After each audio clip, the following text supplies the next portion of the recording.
الحمد للہ نحمده ونصلی علی رسوله الکریم اما بعد فاعوذ باللہ من الشیطان الرجیم بسم اللہ الرحمن الرحیم ولا تطع كل حلاف مہین ہماز مشاء بنمیم مناع للخیر معتد اثیم عتل بعد ذلك زنیم ان کان ذا مال وبنین۔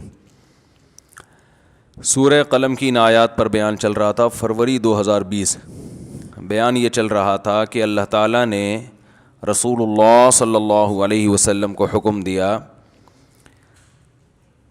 کہ وہ شخص جس کے اندر یہ برائیاں ہوں ان کی اتباع مت کریں، اطاعت مت کریں ان کی۔ اس سے خود بخود پتہ چل رہا ہے کہ جن کے اندر یہ برائیاں نہ ہوں ان کی اطاعت بولو بھائی کرنی ہے۔ یہاں ایک علمی نقطے کی بات بیان کر کے آگے چلتا ہوں پھر میں۔ جب اطاعت کہا جاتا ہے نا کہ فلاں کی اطاعت مت کرو، فلاں کی اطاعت کرو، بہت سے لوگ ہم پر اعتراض کرتے ہیں کہ آپ امام ابو حنیفہ کی تقلید کرتے ہو، اتباع کرتے ہو، اطاعت کرتے ہو، یہ جائز نہیں ہے۔ ہم ان سے کہتے ہیں کہ آپ بھی تو اپنے علماء کی اتباع کرتے ہو، وہ مسئلہ بتا دیتے ہیں، جو دلیل وہ بتا دیتے ہیں آپ اس کو مان بھی لیتے ہو، حالانکہ اس پہ اشکالات بھی ہوتے ہیں، اس کے مخالف بھی ہوتی ہے، لیکن آپ مان لیتے ہو۔ تو جواب میں یہ کہتے ہیں کہ اتباع میں اور تقلید میں فرق ہے، سمجھ رہے ہیں؟ اور دلیل یہ دیتے ہیں فرق پہ کہ اتباع کہتے ہیں دلیل کے ساتھ کسی کو فالو کرنا، اور تقلید کہتے ہیں بغیر دلیل کے کسی کو فالو کرنا۔ تو یاد رکھو قرآن میں ایسا کوئی فرق نہیں ہے، نہ حدیث میں، اور کامن سینس کے بھی خلاف ہے یہ فرق۔ اس لیے کہ اگر اتباع اس کو کہتے کہ دلیل سے کسی کو فالو کرنا تو وہ دلیل کو فالو کرنا ہوا، اس بندے کو فالو کرنا نہ ہوا، پھر اس بندے کی اتباع تھوڑی ہوئی۔ سمجھ میں آ رہی ہے بات کہ نہیں آ رہی ہے؟ یہ بالکل سینس لیس باتیں ہیں جو مارکیٹ میں چل رہی ہیں، اور ایسی سینس لیس باتیں کرنے والے اپنے آپ کو مجتہد کہتے ہیں کہ ہم کسی کی اتباع، کسی کی تقلید نہیں کریں گے۔ تو چونکہ تقلید ہر ایک کرتا ہے، حدیث کے صحیح اور ضعیف ہونے میں بہت سے حضرات علامہ ناصرالدین البانی رحمہ اللہ کی تقلید کر رہے ہیں، صحیح ہے نا؟ 3 علماء ہیں جو جمہور سے ہٹ کے چلتے ہیں نا، چاروں ائمہ سے، وہ 3 علماء کے اقوال کے گرد ان کا فتویٰ گھوم رہا ہوتا ہے، شیخ بن باز، شیخ صالح العثیمین اور ناصرالدین البانی رحمہم اللہ۔ یہ تینوں قابل یعنی پرہیزگار عالم تھے، اس میں کوئی شبہ نہیں ہے، لیکن پوری امت کے مجتہدین اور فقہا کو چھوڑ کر ان 3 کو فالو کر رہے ہوتے ہیں۔ تو یہ بھی تقلید ہی ہے کہ آپ نے باقی پوری امت کو ایک طرف رکھ دیا۔ پوری امت گمراہی پہ جمع ہو سکتی ہے مگر آپ کا فتویٰ گھومتا ہے۔ یہ جو عام موضوع پہ مسا آیا ہے نا، یہ کہاں سے آیا ہے؟ یہ انہی 3 علماء نے فتویٰ دیا ہے۔ ہمیں اسلاف میں عام موضوع پہ مسا کا کوئی ثبوت نہیں ملتا، کوئی بھی نہیں ملتا، بلکہ یہ جو حدیث پیش کی جاتی ہے نا کہ رسول اللہ صلی اللہ علیہ وسلم نے جوربین پر مسا کیا، جورب موزے کو، تو قطع نظر اس سے کہ اس حدیث کی سند کیا ہے، یہ بحث ایک الگ ہے، فرض کر رہے ہیں ٹھیک ہے صحیح ہے، تو جورب کا اطلاق عربی میں چمڑے کے موزوں پر بھی ہوتا ہے، عام موزوں، صرف عام موزوں پر نہیں ہوتا بلکہ چمڑے کے۔ تو اس بات کی کیا دلیل ہے کہ یہاں جورب سے مراد یہ عام موزے ہیں؟ اس کی کوئی دلیل ہمارے پاس موجود نہیں ہے، بلکہ آپ کہہ سکتے ہیں اس کی کیا دلیل ہے کہ چمڑے کے مراد ہیں؟ سب سے بڑی دلیل یہ کہ یہ والے موزے نبی کے دور میں تھے ہی نہیں، تھے ہی نہیں۔ تمام مجتہدین نے، چاروں اماموں نے، ابو حنیفہ، مالک، شافعی، احمد ابن حنبل، ان چاروں نے اس بات کا التزام کیا ہے کہ نبی صلی اللہ علیہ وسلم کے دور میں جو موزے تھے جن پہ صحابہ مسا کرتے تھے، وہ موزے یا اس جیسے ہوں گے تو مسا جائز ہوگا، ورنہ مسا جائز نہیں ہے۔ اور ناجائز ہونے کی دلیل کیا ہے؟ قرآن نے پاؤں کے دھونے کا حکم دیا ہے، مسا کا حکم نہیں دیا۔ جو مشہور متواتر قرات ہے اس میں دھونے کا حکم ہے، سمجھ میں آ رہی ہے بات؟ جب دھونے کا حکم قرآن نے دیا ہے تو یہ ایک نص قطعی ہے، متواتر ہے، مضبوط دلیل ہے، اور نماز کا معاملہ بھی معمولی نوعیت کا نہیں ہے. تو اتنی مضبوط دلیل کے مقابلے میں جب اس جیسی مضبوط دلیل ہوگی تو اس کو فالو کیا جائے گا. جب تک اس جیسی مضبوط دلیل نہیں ہوگی قرآن کو چھوڑنا جائز نہیں ہے. اور اس جیسی مضبوط دلیل وہ چمڑے کے موزے یا اس جیسے موزوں کے بارے میں تو ہے, عام ساکس کے بارے میں ایسی مضبوط دلیل نہیں ہے. تو اس لیے میں بار بار کہتا ہوں کہ بھائی ان ائمہ کو فالو کرو جو قرآن و سنت کو آپ سے زیادہ سمجھتے تھے. کسی عالم کی شان میں گستاخی جائز نہیں. علامہ البانی کی اپنی رائے تھی وہ اللہ ان سے پوچھ لے گا, قیامت کے دن کوئی معاف کر دے, اللہ کی مرضی. لیکن آپ سے اللہ سوال پوچھے گا کہ جب اتنے بڑے بڑے مجتہدین موجود تھے تو آپ 15ویں صدی کے علماء کو فالو کیوں کر رہے تھے؟ سمجھ میں آ رہی ہے بات؟ اور ایک اور بات میں کہتا ہوں, پھر میں آگے چلتا ہوں. مجھ سے کسی نے کہا کہ یورپ میں بڑا اختلاف ہو رہا ہے آج کل, یورپ میں, امریکہ میں اور ان ملکوں میں نا بعض سلفی علماء عام موضوع پہ مسا کر کے امام بننے کے لیے کھڑے ہو جاتے ہیں. تو مجھے وہ کہنے لگے کہ آپ لوگ اس کے جواز کا فتویٰ دے دیں, کیونکہ پھر جو بہت سے لوگ ان کے پیچھے نماز نہیں پڑھتے, 2 جماعتیں ہوتی ہیں, ایک امت میں اختلاف پیدا ہوتا ہے, تو امت میں اتحاد بھی تو ایک وقت کی ضرورت ہے نا, تو لہذا وہ گنجائش نکال دیں. میں نے کہا یہ چاروں اماموں کو جو فالو کرنے والے لوگ ہیں 50% فقہ حنفی کو فالو کرتے ہیں ڈاکٹر ذاکر نائک کی تحقیق کے مطابق, 30% فقہ شافعی کو فالو کرتے ہیں, 17% فقہ مالکی کو فالو کرتے ہیں, 2% فقہ حنبلی کو, 1% لوگ ہیں جو ان چاروں میں سے کسی کو فالو نہیں کرتے. ان 1% کی خاطر 99% کو مجبور کیا جا رہا ہے کہ آپ اپنی رائے کو چینج کر دیں. اس طرح سے امت میں اتحاد پیدا نہیں ہوتا, اور ایسی رائے اختیار کرنے کا حکم دیا جا رہا ہے جس کے خلاف امت جمع ہو چکی ہے ماضی میں. اجماع امت خود ایک مضبوط ترین دلیل ہے. سمجھ میں آ رہی ہے بات؟ میں نے ایک بیان میں کہا تھا کہ اجماع امت کا مقام حدیث سے بھی زیادہ ہے. اس پہ بھی بعض لوگوں نے نیگیٹو کمنٹس کیے کہ انہوں نے امت کو نبی سے بھی بڑھا دیا. میں ابھی بتاتا ہوں اس کا مطلب کیا ہے. تو سب سے پہلی بات کیا ہوئی کہ بھائی جو امام عام موضوع پہ مسا کر کے نماز پڑھا رہا ہے, کیا اسے یہ مشورہ نہیں دیا جا سکتا کہ چلو تمہاری رائے میں عام موضوع پہ مسا اگر جائز بھی ہے تو فرض تو نہیں ہے نا؟ سمجھ میں آ رہی ہے بات کہ نہیں آ رہی؟ فرض تو نہیں ہے بھائی, تو تم دوسروں کی رعایت میں پاؤں دھو کے نماز پڑھا لو تاکہ سب کی نماز درست ہو جائے. تو یہ عجیب اتحاد پیدا کرنے کا طریقہ ہے کہ 99% کو مجبور کیا جا رہا ہے کہ اپنی رائے کو تبدیل کریں, جبکہ وہ تین ہونے میں اور نقصانات کیا ہیں کہ امت کو اگر آپ اس طرح سے اجماعی مسائل سے ہٹانا شروع کر دیں گے تو امت کی بریکیں فیل ہو جائیں گی. پھر کل کوئی نیا محقق آ کے کوئی نئے مسئلے میں نئی تحقیق لائے گا, پرسوں آئے گا کوئی نئی تحقیق لے کر آئے گا, کیسے روکو گے آپ اس کو؟ لیبل تو سب قرآن و سنت ہی کا لگاتے ہیں. اس لیے امت کو لگام دینے کی ضرورت ہے کہ بھائی جو فقہ مدون ہو چکا ہے, ریٹن فارم میں آ چکا ہے, جیسے دیکھو اب کوئی حدیث کی کوئی نئی تحقیق لے کر آئے نا مارکیٹ میں, جو نہ امام بخاری کی سمجھ میں آئی, نہ امام ترمذی کی سمجھ میں آئی, اور نہ جو محدثین بڑے بڑے گزرے ہیں جرح و تعدیل کے امام, کسی کی آپ ایک نئی تحقیق لے کر آ رہے ہو تو وہ مانیں گے؟ ہم بولیں گے کون سے اصول ہیں بھائی؟ جو اصول پہلے سے ریٹن فارم میں آ چکے ہیں, کتابیں لکھی جا چکی ہیں, انہی اصولوں کو فالو کرتے ہوئے حدیث پر صحیح اور ضعیف کا حکم لگایا جائے گا. اس کے علاوہ کوئی نیا اصول مارکیٹ میں لانے کی اجازت نہیں ہے. اب ان اصولوں پہ کوئی کہے کہ جو محدثین نے اصول بیان کیے ان پر قرآن و حدیث سے کوئی دلیل پیش کرو کہ یہ والی کتاب کو فالو کرنا ہے. بھائی حدیث کی کتاب ہے تدریب الراوی علامہ سیوطی کی, سب پڑھتے ہیں.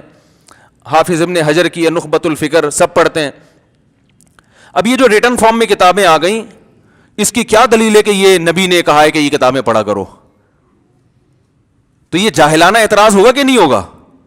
اور بھائی اس کی برحق ہونے کی سب سے بڑی دلیل یہ ہے کہ یہ وہ اصول ہیں جن کو پوری دنیا کی پوری امت نے کیا کیا ہے؟ اصول مانا ہے.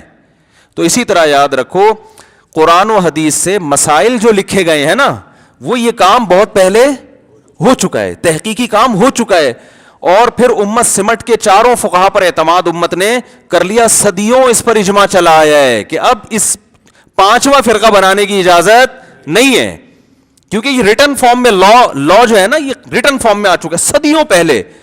پھر اسلامی یونیورسٹی میں پڑھایا گیا, پھر اسلامی حکومتوں میں نافذ رہا, عدالتوں میں باقاعدہ صدیوں تک یہ قوانین چلتے رہے ہیں. ایسا نہیں ہے کہ کسی نے اٹھ کے بس ایک نئی چیز نکالی ہو, صدیوں تک امت اس پہ عمل کرتی رہی ہے. تو اب اس لیے علماء کہتے ہیں کہ ان چاروں جو ریٹن فارم میں جو لا لکھا گیا ہے, اس سے ہٹ کے آپ کوئی پانچواں لا نہیں نکال سکتے.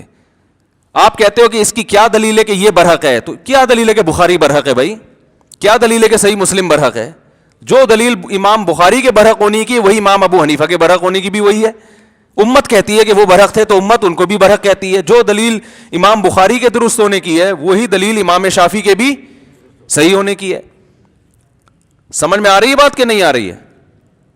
تو اجماعی مسائل جو ہوتے ہیں نا, جو ایک دفعہ اجماع ہو گیا, طلاق کا مسئلہ بھی ایسا ہے, 3 طلاق پر صدیوں امت کا اجماع رہا ہے کہ 3 ہوتی ہیں. اب اگر کوئی شخص کتنا ہی بڑا آ کے کہے گا کہ 1 ہوتی ہیں, تو اس کا مطلب وہ سارے گمراہی پر جمع ہو گئے تھے, حالانکہ امت گمراہی پہ جمع نہیں ہو سکتی. باقی دلائل کے تانے بانے ملا کے لوگ بہت بیوقوف بن جاتے ہیں بڑی آسانی کے ساتھ. تو میں نے جو بات کہی تھی کہ اجماع امت, یہ اس کا مقام حدیث سے بڑھ کر ہے. میں اس کو ذرا ڈیفائن کرتا ہوں کہ کیوں بڑھ کر ہے. حدیث خبر واحد ہے. حدیث جب چلتی ہے نا, حدثنی فلان قال حدثنی فلان قال حدثنی فلان, مجھ سے فلاں نے بیان کیا, مجھ سے فلاں نے بیان کیا, مجھ سے فلاں نے بیان کیا. فلاں کے بیان کرنے میں غلطی کا امکان ہے, چاہے وہ کتنا ہی ثقہ, کتنا ہی قابل اعتماد کیوں نہ ہو. بات سمجھ میں آ رہی ہے؟ بسا اوقات ایک آدمی بالکل سچا ہوتا ہے, بیان کرنے میں اس سے غلطی ہو جاتی ہے. جبکہ اجماع امت نام ہے, کسی بھی دور میں امت کسی مسئلے پر جمع ہو گئی. اب اگر آپ امت کو یہ کہہ دو کہ نا کہ یہ غلطی پر جمع ہو سکتی ہے, تو اس میں اس بات کا امکان موجود ہے کہ پھر یہ امت جب غلطی پہ جمع ہو سکتی ہے تو عین ممکن ہے یہ قرآن جو ہم پر نقل ہو کر آیا ہے اس میں بھی امت سے کیا ہوئی ہو, بولو نا بھائی, غلطی ہوئی ہو. یہ جو امت کہہ رہی ہے تواتر کے ساتھ یہ کتابیں چلی آ رہی ہیں, اس میں بھی امت سے کیا ہو سکتی ہے, غلطی ہو سکتی ہے.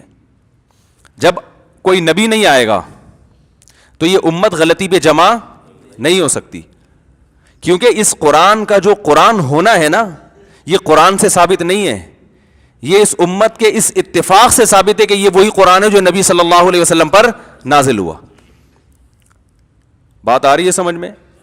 دیکھو یہ جو ہم کہتے ہیں نا وہی قرآن پڑھتے ہیں جو نبی پہ نازل ہوا, اس کی کیا دلیل ہے؟ وہ اکثر میں اپنا اس موقع پر ایک مناظرہ بیان کرتا ہوں نا جماعت المسلمین والوں سے. مناظرہ کیا, بڑے آرام سے بحث مباحثہ ہوا تھا. وہ کہنے لگے یہ کیا امت غلطی پہ جب امت یہ کہہ رہی ہے, امت کے قرآن حدیث کو فالو کرو بس. میں نے کہا قرآن حدیث کو فالو کرنے کے لیے نا پہلے اس امت کو درمیان میں لانا پڑے گا کہ یہ امت ٹھیک ہے, من حیث الامہ, یہ غلط نہیں ہو سکتی, سارے غلط. پہلے یہ مانو گے تو پھر قرآن کو قرآن ماننا پڑے گا. وہ کہنے لگے کیسے بھائی؟ میں نے کہا مجھے یہ بتاؤ, یہ جو قرآن آپ پڑھتے ہو اس کی کیا دلیل ہے کہ یہ وہی قرآن ہے جو اللہ کے نبی پہ نازل ہوا تھا؟ انہوں نے کہا توبہ توبہ استغفر اللہ. ایک تو یہ لوگ گستاخی کے فتوے لگانے میں 2 منٹ بھی نہیں لگاتے, 2 منٹ بات سمجھتے نہیں ہیں. توبہ توبہ استغفر اللہ, کیا آپ کو اس کو قرآن کے قرآن میں شک ہے؟ میں نے کہا مجھے تو شک نہیں ہے, یہ وہی قرآن ہے, لیکن جو دلیل ہے نا اس قرآن کے قرآن ہونے کی, وہ دلیل آپ مجھے بتاؤ کہ کیا ہے. کہہ رہے ہیں اس میں لکھا ہوا ہے لا ریب فیہ, اس میں کوئی شک نہیں ہے. میں نے کہا ٹھیک ہے, میں نے کہا میں ایک کتاب لکھتا ہوں اس کے اندر لکھ دیتا ہوں لا ریب فیہ. کہ لکھنے سے کسی کتاب میں لا ریب فیہ لکھنے سے یہ ہو جاتا ہے کہ اس میں کوئی شک نہیں ہے؟ کہنے لگے اس کا تو حفاظت کا اللہ نے خود وعدہ کیا ہے, انا نحن نزلنا الذکر وانا لہ لحافظون, ہم نے اس کو نازل کیا, ہم حفاظت کریں گے. تو اللہ تو کہہ رہے ہیں ہم حفاظت کریں گے. میں نے کہا ٹھیک ہے, کسی کتاب میں آپ لکھ دیں انا نحن نزلنا الذکر وانا لہ لحافظون, اور نسبت اللہ کی طرف کر دیں کہ اللہ نے فرمایا. یہ پہلے یہ تو ثابت کرو کہ یہ اللہ نے فرمایا بھی ہے. اگر اس آیت کے بارے میں یہ ثابت ہو جائے کہ یہ اللہ نے فرمایا ہے کہ میں اس کی حفاظت کروں گا, پھر تو ٹھیک ہے. تو پہلی تو یہ تو کوئی بھی کسی کتاب میں لکھ سکتا ہے نا بھائی, لا ریب فیہ لکھنے میں بھی کوئی ٹائم نہیں لگے گا کسی کتاب میں. بھائی بعض دفعہ بچوں کا نام ہوتا ہے لا ریب, ہوتا ہے نا, لا ریب کوئی شک نہیں. تو بچہ پیدا پہلے ہوتا ہے, نام اس کا لا ریب بعد میں پڑتا ہے. بہادر خان نام ہوتا ہے بچوں کا, ہوتے چوہے سے بھی ڈرتے ہیں. کیا خیال ہے؟ نام چنگیز خان ہوگا, بلی سے ڈر رہے ہوتے ہیں وہ. تو کچھ بھی کسی کتاب میں لکھ دو, پہلے یہ ثابت کرو کہ یہ سب کچھ اللہ نے کہا ہے کہ ہم اس کی حفاظت کریں گے اور اس میں کوئی شک نہیں ہے. پہلے یہ ثابت کرو کہ یہ اللہ نے کہا ہے. آج تورات میں اگر آ جائے کہ ہم اس کی حفاظت کریں گے, کوئی پادری تحریف کر کے اس میں ڈال دے, تو کیا یہ ہم مان لیں گے کہ تورات قابل تحریف نہیں ہے؟ مان لیں گے کیا؟ تو وہ آئیں بائیں شاید گھنٹہ لگا دی انہوں نے, دماغ خراب, کوئی نہ سر نہ پاؤں, کہہ رہی ہو ہی نہیں سکتا, اس میں تحریف ہی نہیں ہو سکتی, یہ اللہ کا کلام ہے, بدل نہیں سکتا. میں نے کہا پھر تورات انجیل کیوں بدل گئے؟ وہ بھی تو اللہ کا کلام تھا. میں نے کہا بھائی جان ہمارے پاس اس کے علاوہ کوئی دلیل نہیں ہے کہ پوری امت اس کے برحق ہونے پر, بولو بھائی, جمع ہے. اور یہ پہلے ماننا, کوئی غیر مسلم کہہ سکتا ہے ہو سکتا ہے پوری امت سے غلطی ہوئی ہو, تو ماننا پڑے گا کہ پوری امت من حیث الامہ غلطی پہ جمع نہیں ہو سکتی. یہ پہلے ماننا پڑے گا. پھر پہلے سب سے پہلے اجماع ہے. بات آ رہی ہے سمجھ میں؟ سب سے پہلے یہ فرض کرنا پڑے گا کہ پوری امت گمراہی پہ جمع نہیں, کیونکہ آخری نبی ہے نا نبی صلی اللہ علیہ وسلم, کوئی نبی نہیں آئے گا. تو اللہ اس امت کو من حیث الامہ گمراہی پہ جمع نہیں ہونے دیں گے کسی بھی لحاظ سے, تاکہ یہ امت حجت رہے غیر مسلموں پر. ان سے ایسی غلطی ہو ہی نہیں سکتی جس میں سارے مبتلا ہو جائیں. ایک سے ہوگی دوسرا ٹوک دے گا اس کو, اور یہ کسی بھی زمانے میں نہیں ہو سکتے. بعض لوگ کہتے ہیں صحابہ کا اجماع حجت ہے, اس کے بعد حجت نہیں. کیوں حجت نہیں ہے بھائی؟ صحابہ کے بعد اگر لوگ غلطی پہ جمع ہو سکتے ہیں تو ہو سکتا ہے یہ حدیث پیش کرنے میں غلطی پہ جمع ہو گئے ہوں, بخاری کو بخاری کہنے میں غلطی پہ جمع ہو گئے ہوں. تو اللہ تعالیٰ نے چونکہ نبی کو آخری نبی بنایا, اب اللہ تعالیٰ اس امت کو من حیث الامہ غلطی پہ جمع نہیں ہونے دے گا. یہی وجہ ہے کہ یہ امت قیامت کے دن گواہی دے گی دوسری امتوں کے حق میں, اور اس کی گواہی حجت اس لیے بنے گی کہ یہ امت من حیث الامہ غلط نہیں ہو سکتی, تبھی تو حجت بنے گی یہ امت. نہیں آ رہی بات میرا خیال ہے؟ تو پہلی بات, جتنے قرآن و سنت کے نام پہ لوگ مسائل بیان کرتے ہیں, سب سے پہلے پوچھو کہ کیا اس کے خلاف امت کسی دور میں جمع ہوئی ہے؟ اگر ہوئی ہے ہٹاؤ بھائی اس تحقیق کو ہمارے سامنے سے. بہت بڑے عالم کی ہے, بزرگ کی ہے, جو بھی ہے, بخاری کی حدیث ہے, مسلم کی حدیث ہے, بھائی جان پہلے امت کو غلطی سے بچانا ہے, بعد میں ہے بخاری, بعد میں ہے مسلم. بات آ رہی ہے سمجھ میں؟ تو یہ بہت اہم چیز ہے. تو اجماع کا درجہ حدیث سے زیادہ اس لیے ہے, اس لیے نہیں کہ امت کو نبی سے بڑھا دیا, اس لیے نہیں, بلکہ اس لیے کہ حدیث میں اس بات کا امکان موجود ہے کہ نبی نے یہ نہ فرمایا ہو اور بیان کرنے والے سے غلطی ہو گئی ہو, یا نبی نے فرمایا کچھ اور ہو, بیان کرنے والے نے الفاظ, اس کا امکان ہے, اور اجماع میں اس کا امکان نہیں ہے اس لحاظ سے. ورنہ نبی کی بات پر امت کو نہیں ہم ترجیح دے رہے. تبھی ہم کہتے ہیں حدیث متواتر, یعنی وہ حدیث جس کو پوری امت نقل کرتی چلی آئی ہو وہ حجت ہے. آپ کہہ سکتے ہو بخاری کے صحیح ہونے پر تو پوری امت کا اجماع ہے, تو بخاری کی ہر حدیث گویا قطعی ہو گئی نا, یہ بھی غلط ہے. بخاری کی تمام حدیثوں کے صحیح ہونے پر اجماع ہے, قابل قبول ہونے پر اجماع نہیں ہے. اگر ہوتا تو امام شافعی نے بخاری کی, اگرچہ امام بخاری امام شافعی سے بعد آئے ہیں, مگر وہ حدیثیں تو پہلے بھی تھی نا. امام شافعی نے بھی بخاری کی بعد حدیثوں کو رد کیا, رد کا مطلب عمل نہیں کیا اس پر. اور امام احمد بن, خود اہل حدیث بھی بخاری کی بعض حدیثوں کو نہیں مانتے. نہ ماننے کا مطلب صحیح ماننے کے باوجود عمل نہیں کرتے اس پہ. امام بخاری تو 3 طلاقوں کو 3 کہتے ہیں, اہل حدیث مانتے ہیں؟ نہیں مانتے. امام بخاری نے تو باب باندھا, باب من اجاز الطلاق الثلاث, 3 طلاقوں کو 3 کہنے کا باب, پھر نیچے حدیث ذکر کی ہے. بات آ رہی ہے سمجھ میں؟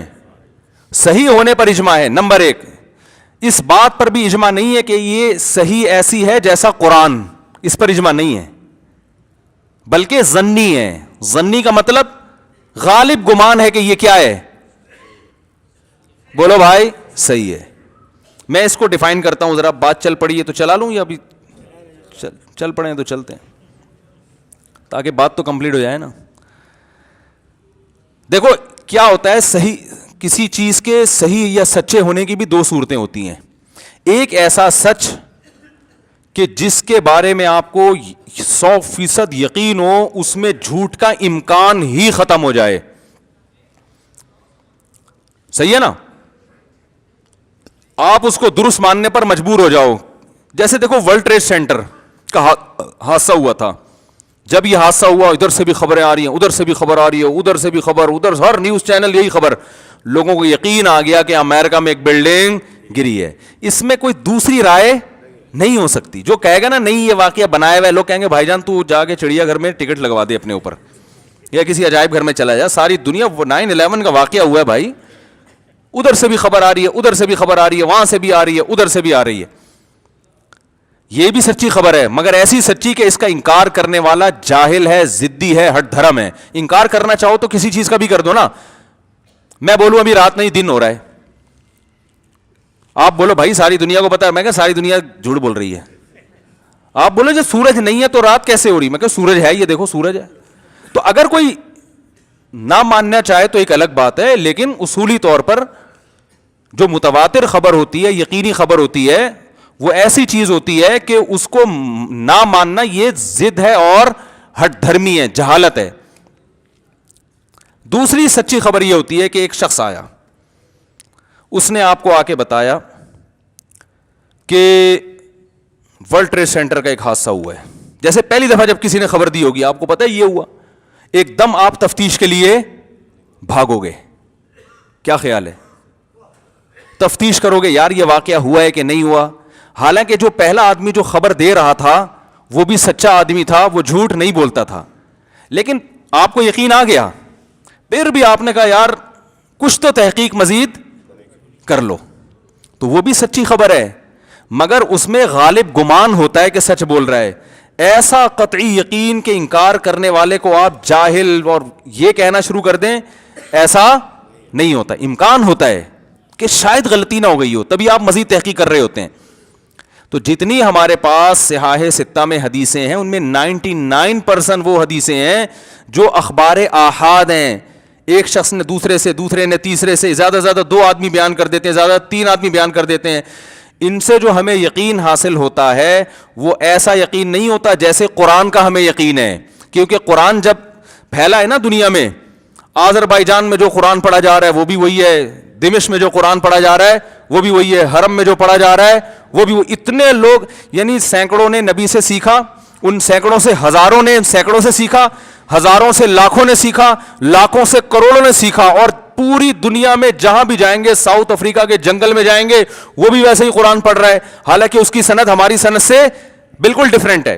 مصر میں جائیں گے وہ بھی وہی پڑھ رہا ہے, حالانکہ اس کے جو استاذ اور استاذوں کے استاذ کا سلسلہ بالکل ڈفرینٹ ہے.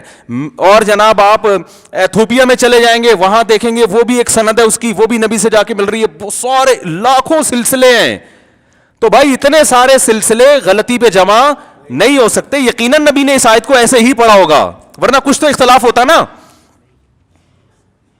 نہیں یاری بات, حدیث میں ایسا نہیں ہے, حدیث میں ایسا نہیں ہے.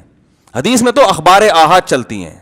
حدثنی فلان قال حدثنی فلان, مجھ سے فلاں نے, مجھ سے فلاں نے, مجھ سے فلاں نے. تبھی ہم تحقیق کرتے ہیں یہ فلاں ہے کون. قرآن میں تحقیق کرتے ہیں, او بھائی اتنے لوگ ہیں کس کس کی تحقیق کرو گے یار. تبھی قرآن کی سندیں محفوظ نہیں ہیں. 7 مشہور قراء ہیں, ان کے نام تو محفوظ ہیں, لیکن وہ تواتر سے, وہ ایک درمیان میں زیادہ کام کیا تو ہائی لائٹ ہو گئے, ورنہ وہ اتنی ہے کہ بھائی بس یہ پوری امت کو نقل کر رہی ہے, بس سند کی بحث ہی نہیں ہے اس میں.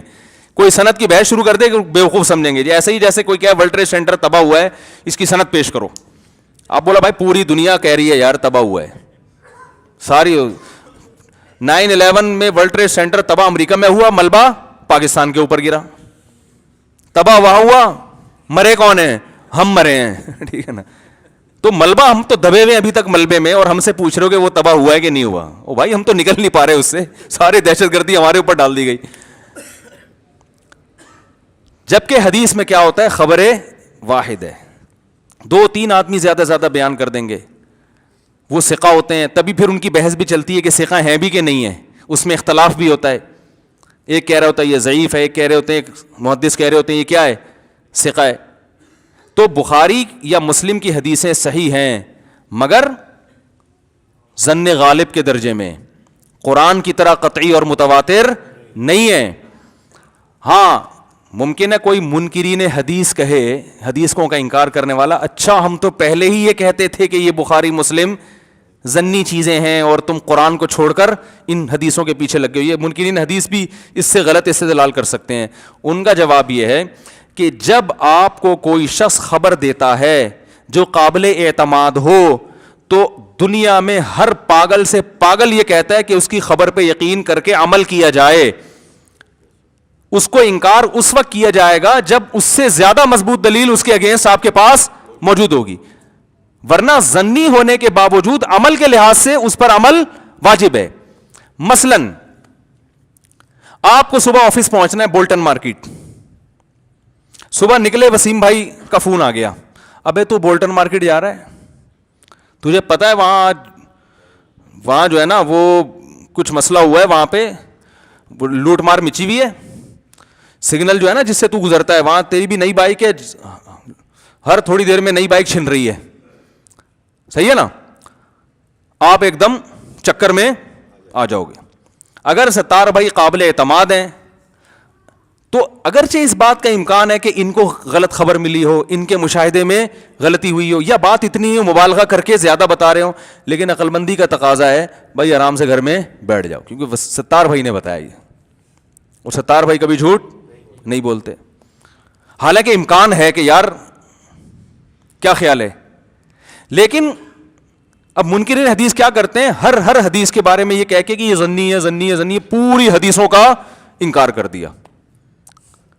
تو بھائی ظنی ہونے کے باوجود اس پر عمل کرنا واجب ہے، کیونکہ آپ کے پاس نبی تک پہنچنے کا اس کے علاوہ کوئی اور ذریعہ موجود نہیں ہے. اور عرف میں دنیا میں ایسی خبر کو حجت سمجھا جاتا ہے. آپ کا باس آپ کو پیغام اپنے اسسٹنٹ کے ذریعے پیغام پہنچائے کہ آج آپ نے آفس 1 گھنٹہ پہلے پہنچنا ہر قیمت پہ، اسسٹنٹ نے فون کر دیا آپ کو، اس بات کا امکان ہے کہ جھوٹ بول رہا ہو، امکان ہے. یہ بھی ہے کہ باس نے آج نہیں کل کا کہا ہو اور اس نے آج کہہ دیا ہو، امکانات اور ہوتے رہتے ہیں صبح شام. لیکن آپ 7 بجے پہنچو گے. اگر آپ نہیں پہنچے اور باس نے کہا کہ میں نے تو آپ سے کہا تھا کہ آپ 7 بجے آؤ، اور اسسٹنٹ کو میں نے تاکید کی تھی وہ آپ تک پیغام پہنچا دے، آپ کہیں کہ جی آپ کی جو اسسٹنٹ کی خبر ہے یہ ظنی ہے، یقینی نہیں ہے، تو وہ عذر مان لے گا. تو جو حدیث کے منکر ہیں نا، جب وہ قیامت کے دن اللہ سے کہیں گے ہم نے بخاری مسلم کو اس لیے نہیں مانا کہ وہ ظنی تھی، یقینی نہیں تھی، تو یہ عذر قیامت کے دن بھی نہیں چلے گا.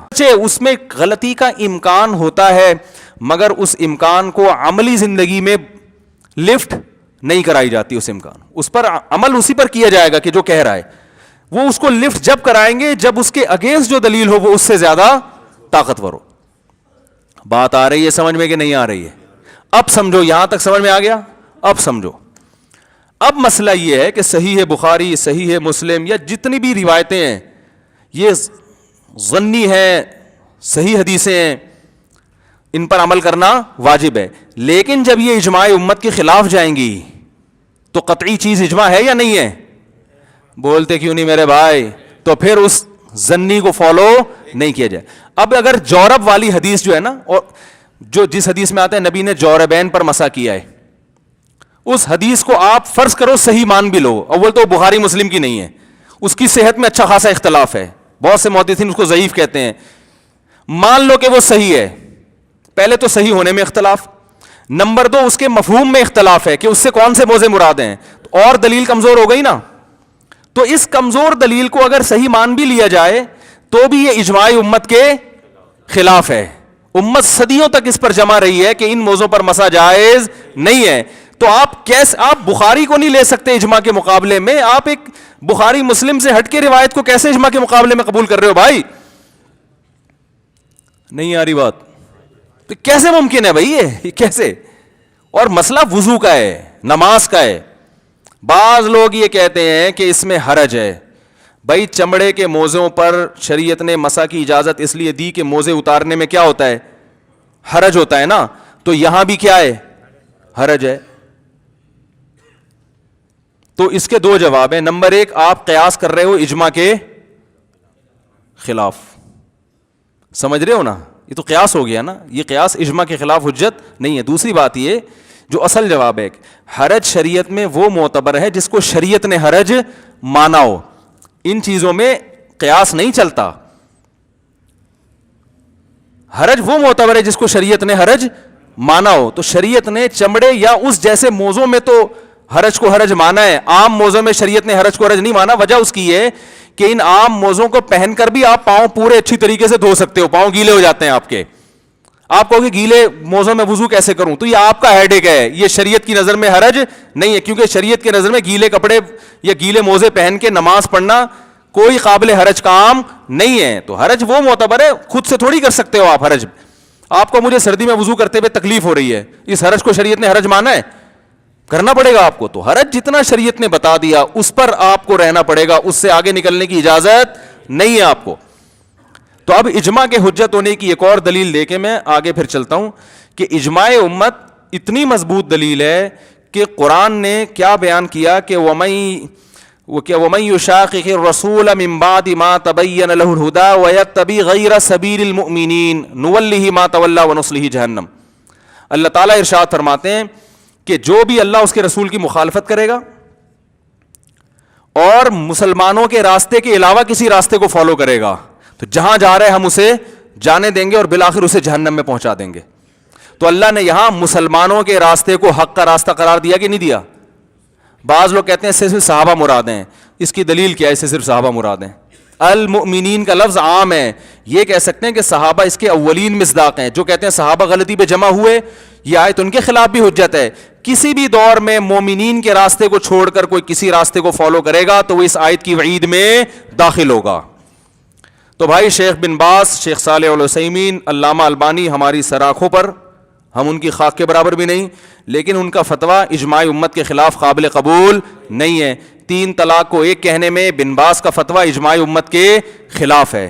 کوئی ایک صحابی سے بھی منقول نہیں ہے جنہوں نے 3 کو ایک کہا ہو رخصتی کے بعد, کوئی ایک بھی نہیں ہے. چاروں ائمہ کا اجماع ہے کہ 3 کتنی ہوتی ہیں؟ 3. عام موضوع کے بارے میں چاروں ائمہ کا اجماع ہے کہ اس پہ مسا جائز نہیں ہے. اسی طرح بن باز رحمہ اللہ کا ایک فتویٰ یہ بھی ہے کہ اگر کوئی اپنی بیوی سے کہتا ہے اگر تو گھر میں داخل ہوئی تجھے طلاق ہے, وہ گھر میں داخل ہو گئی تو کہتے ہیں قسم کا کفارہ ادا کر لو طلاق نہیں ہوگی. یہ مسئلہ بھی اجماع امت کے, بولو بھائی, خلاف. کوئی ایک صحابی سے بھی ایسی کوئی روایت منقول نہیں ہے. پوری امت کا اجماع رہا ہے صدیوں تک, گھر میں داخل ہوگی تو طلاق واقع ہو جائے گی. سمجھ میں آ رہا ہے کہ نہیں آ رہا؟ تو یہ چند مسائل اور بھی ہیں ان کے, تو ان کو تو چھوڑ دیں اپنے حال پہ. ان کے خیریں, ان کی جو خیریں ہیں, جو خیر کے کام انہوں نے کیے ہیں وہ اتنے زیادہ ہیں کہ قیامت کے دن بھی تو تولا جائے گا نا اعمال کو. تو یہ نہیں ہوتا کسی کی ایک غلطی کی بنیاد پر آپ اس کو بالکل ہی دائرہ اسلام سے نکال دیں یا گمراہوں میں داخل کر لیں. لیکن عوام کیا میں ایک چھوٹی سی بات کر کے آگے چلتا ہوں. ایک صاحب آئے یہاں پہ ملنے کے لیے, طلاقیں دے دی تھیں. آج کل یہ بہت ڈرامے دیکھ رہے ہیں نا, طلاقیں کے علاوہ کوئی کام ہی نہیں ہے. تو 3 طلاقیں دے کے آئے, میں نے ایک مسئلہ بتا دیا, بیوی حرام ہو گئی ہے. تو کہنے لگے وہ بن باز کا فتویٰ ہے کہ جائز ہے, یعنی ایک طلاق ہے. تو میں نے کہا دیکھو آپ کسی کی تقلید کرتے ہو, کہہ رہے میں تقلید نہیں کرتا کسی کی. میں نے کہا پھر بن باز کا نام لینے کی کیا ضرورت ہے کہ بن باز کا فتویٰ ہے؟ انہوں نے کہا وہ اس لیے نام لے رہا ہوں کہ وہ حدیث انہوں نے پیش کی ہے کہ نبی کے دور میں 3 طلاقیں ایک سمجھی جاتی تھیں. میں نے کہا اچھا, اس کا مطلب یہ ہوا کہ آپ کسی کے فتوے کو نہیں, آپ نبی کے عمل کو فالو کر رہے ہو نا. تو آؤ پھر اس پہ بات کرتے ہیں بیٹھ کے. پھر میں نے کہا یہ بن باز اور یہ ابو حنیفہ یہ درمیان میں نہیں آنے چاہیے پھر, ٹھیک ہے نا. پھر یہ نہیں کہ ان کا فتویٰ ہے تو فلانے کا فتویٰ, یہ سب فضول چیزیں ہیں. سیدھی قرآن و حدیث کی بات کرو. میں نے کہا یہ جو حدیث میں آتا ہے صحیح مسلم کی حدیث کے نبی کے دور میں 3 طلاقیں ایک سمجھی جاتی تھیں, حضرت عمر نے 3 کو 3 قرار دیا ہے. تو صحیح مسلم میں بالکل اسی طرح کی حدیث ہے کہ نبی کے دور, جابر بن عبداللہ کہتے ہیں نبی کے دور میں بھی ہم متا کرتے تھے, ابو بکر کے دور میں بھی متا کرتے تھے, حضرت عمر نے پابندی لگائی ہے. میں نے کہا کیا اس دلیل کی بیس پر متا جائز ہو گیا ہے؟ بھائی متا تو بہت ہی گندی چیز ہے نا, زنا ہی ہے. میں نے کہا حدیث میں تو یہ بھی ہے. تو وہ کہنے لگے جواب میں کہ وہ تو اسی دور میں حرام بھی ہو گیا تھا. متا جو ہے نا نبی کے دور میں کیا ہو گیا تھا؟ حرام.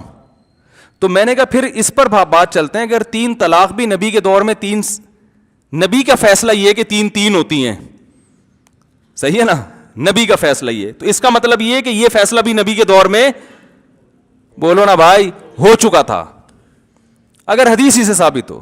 میں نے کہا جیسے متا نبی کے دور میں ہوا ہے, نبی کے حکم سے نہیں ہوا, تو ایسے ہی اگر کوئی صحابی یہ کہتے ہیں کہ نبی کے دور میں 3 ایک سمجھی جاتی تھی, انہوں نے یہ تھوڑی کہا کہ نبی سمجھ رہے تھے یا ابو بکر سمجھ رہے تھے. موطا امام مالک کی حدیث ہے, عبداللہ ابن عباس, اچھا اس حدیث کے راوی عبداللہ بن عباس ہیں کہ نبی کے دور میں 3 ایک سمجھی جاتی تھی, وہی حدیث کے راوی ہیں. اور حضرت عائشہ رضی اللہ تعالیٰ عنہ سے بھی مروی ہے کہ زمانہ جاہلیت میں مرد اپنی بیوی کو درجنوں طلاقیں دیتے تھے, پھر بھی رجوع کا حق حاصل تھا. اس پر یہ آیتیں نازل ہوئیں, الطلاق مرتان, طلاقیں 2 مرتبہ ہیں. فَإِن طَلَّقَهَا فَلَا تَحِلُّ لَهُ مِن بَعْدُ, تیسری دے دی تو بیوی حلال نہیں ہے. اس کے بعد یہ جاہلیت کا حکم کیا ہو گیا, منسوخ.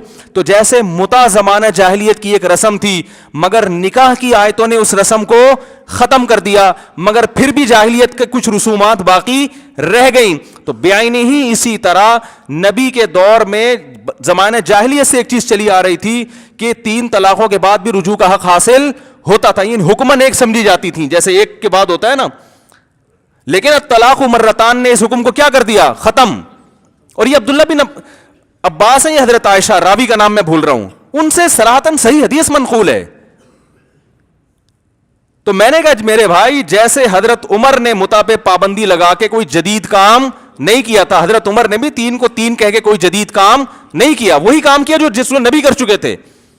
اور بخاری کی حدیث ہے اس بارے میں, اویمر اجلانی رضی اللہ تعالیٰ عنہ نے اپنی زوجہ کو کھڑے کھڑے 3 طلاقیں دی ہیں لعان کے بعد, اور آپ صلی اللہ علیہ وسلم نے, ابو داؤد میں آتا ہے, اس کو نافذ قرار دیا ہے. نہیں یاری بات میرا خیال ہے. اس کا یہ لوگ جواب دیتے ہیں کہ نبی کا نافذ قرار دینا اس کی علامت ہے کہ نبی نافذ کریں گے تو ہوگی, ورنہ اب کھینچ تان کے کچھ بھی بناتے چلے جاؤ بھائی بیٹھ کے. بعض یہ جواب دیتے ہیں کہ لعان سے ہی نکاح ٹوٹ چکا تھا تو وہ 3 طلاقیں دینا اس کا کوئی معنی نہیں تھا, تو اس لیے انہوں نے 3 دے دی. اب بات چل پڑی ہے تو اس کا بھی جواب دے دیتا ہوں میں. یہ جو کہا جاتا ہے نا کہ حضرت عویمر اجلانی رضی اللہ ان کا واقعہ ہے کہ انہوں نے لعان کیا, لعان کا مطلب ان کی زوجہ نے کہیں بدکاری کی تو انہوں نے بیوی پہ الزام کی نہیں کی, الزام لگایا کہ یہ ہیں, تو آپ نے فرمایا کہ گواہ لے کر آؤ, گواہ نہیں تو 4 قسمیں اٹھاؤ, ٹھیک ہے نا, 5 قسمیں اٹھاؤ, کہ اس عمل کو لعان کہا جاتا ہے. بیوی بھی قسمیں اٹھاتی ہے, یہ بھی. تو جب دونوں نے قسمیں اٹھا لیں, بیوی نے کہا میں نے نہیں کیا, انہوں نے کہا انہوں نے کیا ہے, تو اس لعان کے بعد حضرت عویمر اجلانی نے فرمایا کہ کذبت علیہا ان امسکتها یا رسول اللہ, اگر میں ابھی ان کو اپنے نکاح میں باقی رکھوں تو اس کا مطلب میں نے ان پہ جھوٹا الزام لگایا تھا. فطلقها ثلاثا, نبی کے حکم دینے سے پہلے ہی 3 طلاقیں دے دی انہوں نے. اور وہ 3 طلاقوں کو کیا سمجھا گیا, کیونکہ ان امسکتها, اگر میں ان کو اپنے نکاح میں باقی رکھوں, تو ان کو پتا تھا نکاح سے نکالنے کے لیے 3 دینی پڑیں گی, ایک سے نہیں نکلیں گی. تو اس میں یہ کہا جاتا ہے کہ وہ لعان جو ہے نا, جب میاں بیوی ایک دوسرے پہ لعان کرتے ہیں تو نکاح تو ویسے ہی ختم ہو گیا تھا ان کا, حالانکہ اس پر کوئی دلیل نہیں ہے کہ نکاح ان کا ختم ہو گیا تھا. یہاں 2 لعان کے واقعات ہیں, بعض ہمارے اہل حدیث حضرات ان دونوں کو خلط ملط کر دیتے ہیں. ایک اور صحابی سے یہ واقعہ ہوا تھا تو انہوں نے طلاق نہیں دی, ان کے بارے میں صحیح حدیث میں آتا ہے فرقا رسول اللہ صلی اللہ علیہ وسلم, نبی نے دونوں میں تفریق کرا دی. تو فقہا یہی کہتے ہیں کہ جہاں لعان ہوگا یا تو شوہر خود طلاقیں دے, خود نہیں دیتا تو جج کیا کرے گا, قاضی درمیان میں تفریق کرا دے گا ان کی. بات آ رہی ہے سمجھ میں؟ تو بخاری کی اگر وہ 3 ایک سمجھی جاتی ہوتی تو وہ حضرت وہ یہ کیوں کہتے عویمر اجلانی رضی اللہ تعالیٰ عنہ کہ یا رسول اللہ اگر میں ان کو نکاح میں باقی رکھوں تو جھوٹ بول رہا ہوں میں, اس کا مطلب ہے میں جھوٹا الزام, تو نکاح سے نکالنے کے لیے کیا کر رہے ہیں وہ, بولنا بھائی 3 دے رہے ہیں. اس کے علاوہ صحیح بخاری کی حدیث ہے کہ آپ صلی اللہ علیہ وسلم نے فرمایا 3 طلاقوں کے بعد رجوع کا حق نہیں ہے. اس میں کوئی فرق نہیں کیا کہ گھٹی ہوں یا الگ الگ ہوں, کوئی فرق نہیں. یہ تو فرق بعد میں لوگوں نے نکالا ہے. بات آ رہی ہے سمجھ میں؟ اور اس کے علاوہ بہت سارے دلائل ہیں, یہ تو میں ایک ٹاپک ابھی انشاءاللہ ریکارڈ کرواؤں گا. یہ تو یورپ میں پھیل گیا مسئلہ, طلاقیں دھڑ دھڑ دے دے کے اہل حدیث سے فتویٰ لا کے لوگ رکھ رہے ہیں. اس بارے میں اہل حدیث کا فتویٰ کالعدم ہے, باطل ہے, اس سے بیوی حلال نہیں ہوگی. خود صحیح مسلم کی جو حدیث کے راوی ہے نا, جو کہتے ہیں نبی کے دور میں 3 ایک ہوتی تھی, عبداللہ بن عباس, ان کا صحیح سند سے فتویٰ, ان کے پاس ایک شخص آیا 3 طلاقیں دے کے انہوں نے حرام ہونے کا فتویٰ دیا. وہ ایک اہل حدیث عالم سے میری بات ہو رہی تھی, وہ کہنے لگے کہ میں نے کہا دیکھو قرآن میں کہاں ہے کہ 3 ایک ہوتی ہیں, قرآن میں تو ہے کہ تیسری دے دی تو بیوی کیا ہے, حرام. انہوں نے کہا مرتن میں آتا ہے 2 مرتبہ ہے بھائی, تو اس سے اشارہ مل رہا ہے کہ الگ الگ مجلس میں ہو. اچھا اہل حدیث کا یہ مذہب نہیں ہے الگ الگ مجلس, الگ مجلس میں 3 دینے سے بھی ایک ہوتی ہیں ان کے یہاں. یہ کہتے ہیں 1 مہینے کا وقفہ ضروری ہے. اور ایک حدیث پیش کی جاتی ہے حدیث رکانہ, وہ بالکل سند کے لحاظ سے اتنی لنگڑی لولی سند ہے, اس کی سند کوئی پڑھ کے دکھا دینا تو اس میں راوی کا نام ہی شارٹ ہے, ٹھیک ہے نا. اور ایسے صحابی سے منقول ہے, ایسے شخص سے منقول ہے جو نبی کے دور میں, جن کو ابو رکانہ سے ہے, وہ ایک حدیث میں ابو رکانہ آتا ہے, ایک میں رکانہ آتا ہے. جس حدیث میں آتا ہے 3 کو 1 قرار دیے, وہ ابو رکانہ سے ہے جو زمانے جاہلیت میں فوت ہو چکے تھے. اتنے بڑے بڑے بلینڈر ہو رہے ہیں, اور طلاق کے مسئلے میں آپ ایسی لنگڑی لولی روایتوں کو لے کر کیا کر رہے ہو کہ ایک حرام کو کیا کر رہے ہو, حلال کر رہے ہو. ایسی لنگڑی لولی روایتیں. اس میں جو صحیح سند سے مروی ہے نا, جو حضرت رکانہ سے بے غبار سند ہے, اس میں آتا ہے کہ ایک کی نیت سے دی تھی, پھر نبی نے ان سے قسم اٹھوائی, انہوں نے کہا کہ اللہ کی قسم میری نیت ایک کی تھی, پھر آپ نے فرمایا کہ ٹھیک ہے ایک ہے. ایک کی نیت کا مطلب یہ ہوتا ہے کہ عربوں کی عادت تھی بعض دفعہ ایک بات کو 3 دفعہ دہراتے تھے. جیسے آپ نے سانپ دیکھا نا, آپ کہتے ہیں سانپ سانپ سانپ, ہے وہ ایک ہی, تو وہ ایک طلاق دیتے تھے, نیت کرتے تھے ایک دے رہے ہیں, بیوی کو سنائی دینا اچھی طریقے سے سمجھ میں آئے تو اس کو 3 دفعہ دہراتے تھے. تو نبی کا قسم اٹھوانا اس کی علامت ہے کہ اگر ان کی ایک کی نیت نہ ہوتی تو خود بخود 3 ہو جاتی ہیں. اسی وجہ سے علماء کہتے ہیں جو حضرت عمر نے 3 کو 1 قرار دیا نا, اس کا ایک مطلب یہ بھی ہے کہ حضرت عمر کے دور میں اب وہ دیانتداری کا رواج نہیں رہا تھا, تو انہوں نے کہا اب کوئی 3 دے گا تو ہم اس کو 3 ہی سمجھیں گے, اس کی نیت پر اعتبار نہیں ہوگا, کیونکہ ایسے تو کوئی بھی دے کے بول دے گا میں نے میری نیت ایک کی تھی. ورنہ یار یہ کامن سینس کی بات ہے کہ اسلام بیوی کو حلال کر رہا ہے, حضرت عمر سیاستاً اس کو کیا کر دیں, حرام کر دیں. کوئی کامن, یہ دین میں تحریف ہے, یہ سیاست تھوڑی ہے. اتنا بڑا جرم حضرت عمر کریں اور پھر پوری امت اس پہ خاموش رہے. حضرت عمر نے ایک دفعہ یہ کہہ دیا کہ عورتوں کا مہر جو ہے نا بہت زیادہ ہو رہا ہے, میں اس کو کم کروں گا. ایک خاتون نے کھڑے ہو کر کہا کہ اللہ نے تو کہا ہے کہ سونے کا پہاڑ بھی دو, تو آپ کہتے ہیں کہ یعنی مہر میں 400 درہم مقرر کروں گا. فوراً حضرت عمر نے فرمایا کہ مرد سے غلطی ہوئی, وہ اصابت المرأہ, عورت نے کیا کہا, صحیح کہا. یہ تو اللہ نے کہا ہے کہ سونے کا پہاڑ بھی دے سکتے ہو مہر میں. تو وہاں تو عورتیں نہیں چھوڑتی تھی بھائی, وہ کھڑی ہو جاتی تھیں. ادھر ایک حلال بیوی کو حضرت عمر حرام کر رہے ہیں, پورے صحابہ خاموش ہیں, ٹھیک ہے نا. خود عبداللہ بن عباس بھی خاموش ہیں جو 3 طلاق کو ایک کہنے والی روایت نقل کر رہے ہیں. تو ایک اہل حدیث سے میری بات ہو رہی تھی, میں نے کہا قرآن میں تو صاف لفظوں میں آتا ہے کہ تیسری کے بعد رجوع کا حق حاصل نہیں ہے. سورۃ طلاق میں اللہ نے صاف لفظوں میں کہا کہ ایمان والو اکٹھی 3 طلاقیں مت دیا کرو, وقفے وقفے سے دیا کرو. اور اس کی اللہ نے وجہ یہ بیان کی کہ رجوع کا موقع رہے گا تمہارے لیے, لا تدری لعل اللہ یحدث بعد ذلک امرا. اللہ اس کی حکمت بیان کر رہے ہیں کہ اکٹھی مت دو, وقفے وقفے سے دو, تاکہ شاید اللہ جوڑ کی کوئی صورت پیدا کر دے. اتنی واضح آیت کہ صاف پتہ چل رہا ہے کہ اکٹھی دینے میں رجوع کا حق نہیں رہے گا. اور اس آیت سے عبداللہ بن عباس طلاق کے مسائل میں استدلال بھی کرتے تھے. اسی آیتوں میں آتا ہے وَمَن يَتَّقِ اللَّهَ يَجْعَل لَّهُ مَخْرَجًا, جو اللہ سے ڈرتا ہے یعنی اس کے بتائے ہوئے طریقے کے مطابق طلاق دیتا ہے تو اللہ اس کے لیے مصیبت سے نکلنے کا راستہ رکھتے ہیں. عبداللہ بن عباس کے پاس ایک شخص آیا, اس نے 3 دے دی تھی, انہوں نے فرمایا تو اللہ سے نہیں ڈرا, تیرے لیے اللہ نے مصیبت سے نکلنے کا راستہ نہیں رکھا.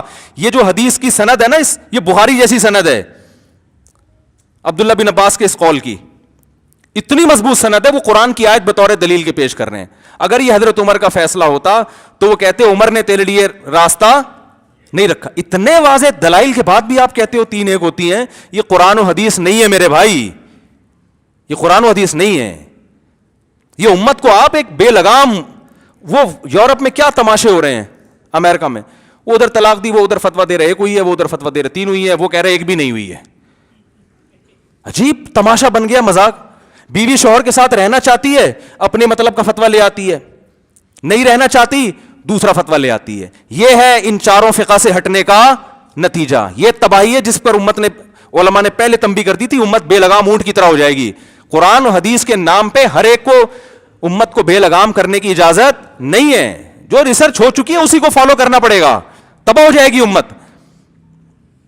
تو عبداللہ بن عباس رضی اللہ عنہ نے صاف طور پہ فتویٰ دیا کہ فرمایا انک ہاں ومن یتق اللہ یجعل لہ مخرجا. پھر انہوں نے قرآن کی طلاق والی آیت پڑھی کہ جو اللہ سے ڈرتا ہے, اللہ نے کہا اللہ اس کے لیے مصیبت سے نکلنے کا راستہ رکھتا ہے. ان عمک لم یتق اللہ, تیرا چچا جس نے طلاق دی وہ اللہ سے نہیں ڈرا. تو اس کے لیے مصیبت سے نکلنے کا راستہ نہیں ہے. اتنی واضح آیتوں کے بعد تو ہاں وہ ایک اہل حدیث عالم سے میری بات ہوئی, میں نے کہا قرآن میں اتنا واضح ہے کہ تین تین ہوتی ہیں, اللہ تو حکمت بیان کر رہا ہے کہ اکٹھی نہ دیا کرو, اکٹھی دینا غلط ہے. حکمت کی وجہ یہی ہے کہ اس کے بعد ندامت کی تلافی نہیں ہو سکتی. تو انہوں نے کہا قرآن کو نبی نے زیادہ سمجھا یا آپ نے؟ میں نے کہا اچھا چلیں یقیناً نبی نے زیادہ سمجھا. تو نبی نے کہا, انہوں نے کہتے ہیں نبی کے دور میں تین ایک ہوتی تھیں. میں نے کہا اس کا یہ مطلب کہ نبی تین کو ایک کہتے تھے, یہ کہاں سے نکالا آپ نے؟ یہ تو متا کے بارے میں بھی آتا ہے کہ متا نبی کے دور میں ہوتا تھا ہے بھائی. اور جابر بن عبداللہ رضی اللہ تعالیٰ عنہ سے غالباً مروی ہے, صحیح حدیث ہے کہ ہم نبی کے دور میں یہاں تک تیمم کرتے تھے, ادھر تک, ٹھیک ہے نا. حالانکہ آپ سب مانتے ہیں کہ تیمم کہاں تک ہوتا ہے. تو ایسے تو نبی کے دور میں اور بھی اس طرح کی روایتیں ملتی ہیں. نبی سے تو دکھاؤ نا صراحتاً, نبی سے نہیں دکھا سکتے. دوسرے میں نے کہا چلو فرض کرو کہ نبی نے یہ کہا ہے کہ تین ایک ہوتی ہیں, فرض کرو. تو جیسے آپ مجھ کو یہ تانا دے رہے ہیں کہ قرآن کو نبی نے زیادہ اچھا سمجھا یا آپ نے, تو ایسے ہی میں بھی آپ سے کہہ سکتا ہوں کہ نبی کی بات کو صحابہ نے زیادہ اچھا سمجھا یا آپ نے. میں دعوے سے کہتا ہوں, یہ میرا پورا کلپ بنا کے ریکارڈ نہیں کیا نا بیٹا, اچھا نہیں ہوگا بتا رہا ہوں میں. یہ میں اتنا جو دماغ کھپا رہا ہوں نا, بلا وجہ نہیں کھپا رہا, کیونکہ اللہ کے حلال کو لوگوں نے, اللہ کے حرام کو لوگوں نے حلال سمجھنا بڑے دھڑلے کے ساتھ شروع کر دیا ہے. دھڑ دھڑ دھڑ طلاقیں دیتے ہیں, اہل حدیث سے فتویٰ لا کے بیگم کو گھر میں رکھ لیتے ہیں. کوئی سعودیہ کا فتویٰ لا رہا ہے, کوئی ڈاکٹر ذاکر نائک سے فتویٰ لا رہا ہے, کوئی فلانے سے فتویٰ لا رہا ہے.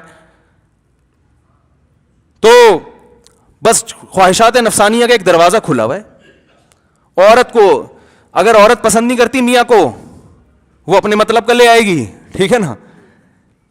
اور میاں کو ندامت ہو رہی ہے یار میں نے کیوں تین دے دی, وہ اہل حدیث سے فتویٰ لے آئے گا, وہ سلفی علماء سے لے آئے گا, وہ انٹرنیٹ پہ سب چیزیں مل رہی ہیں.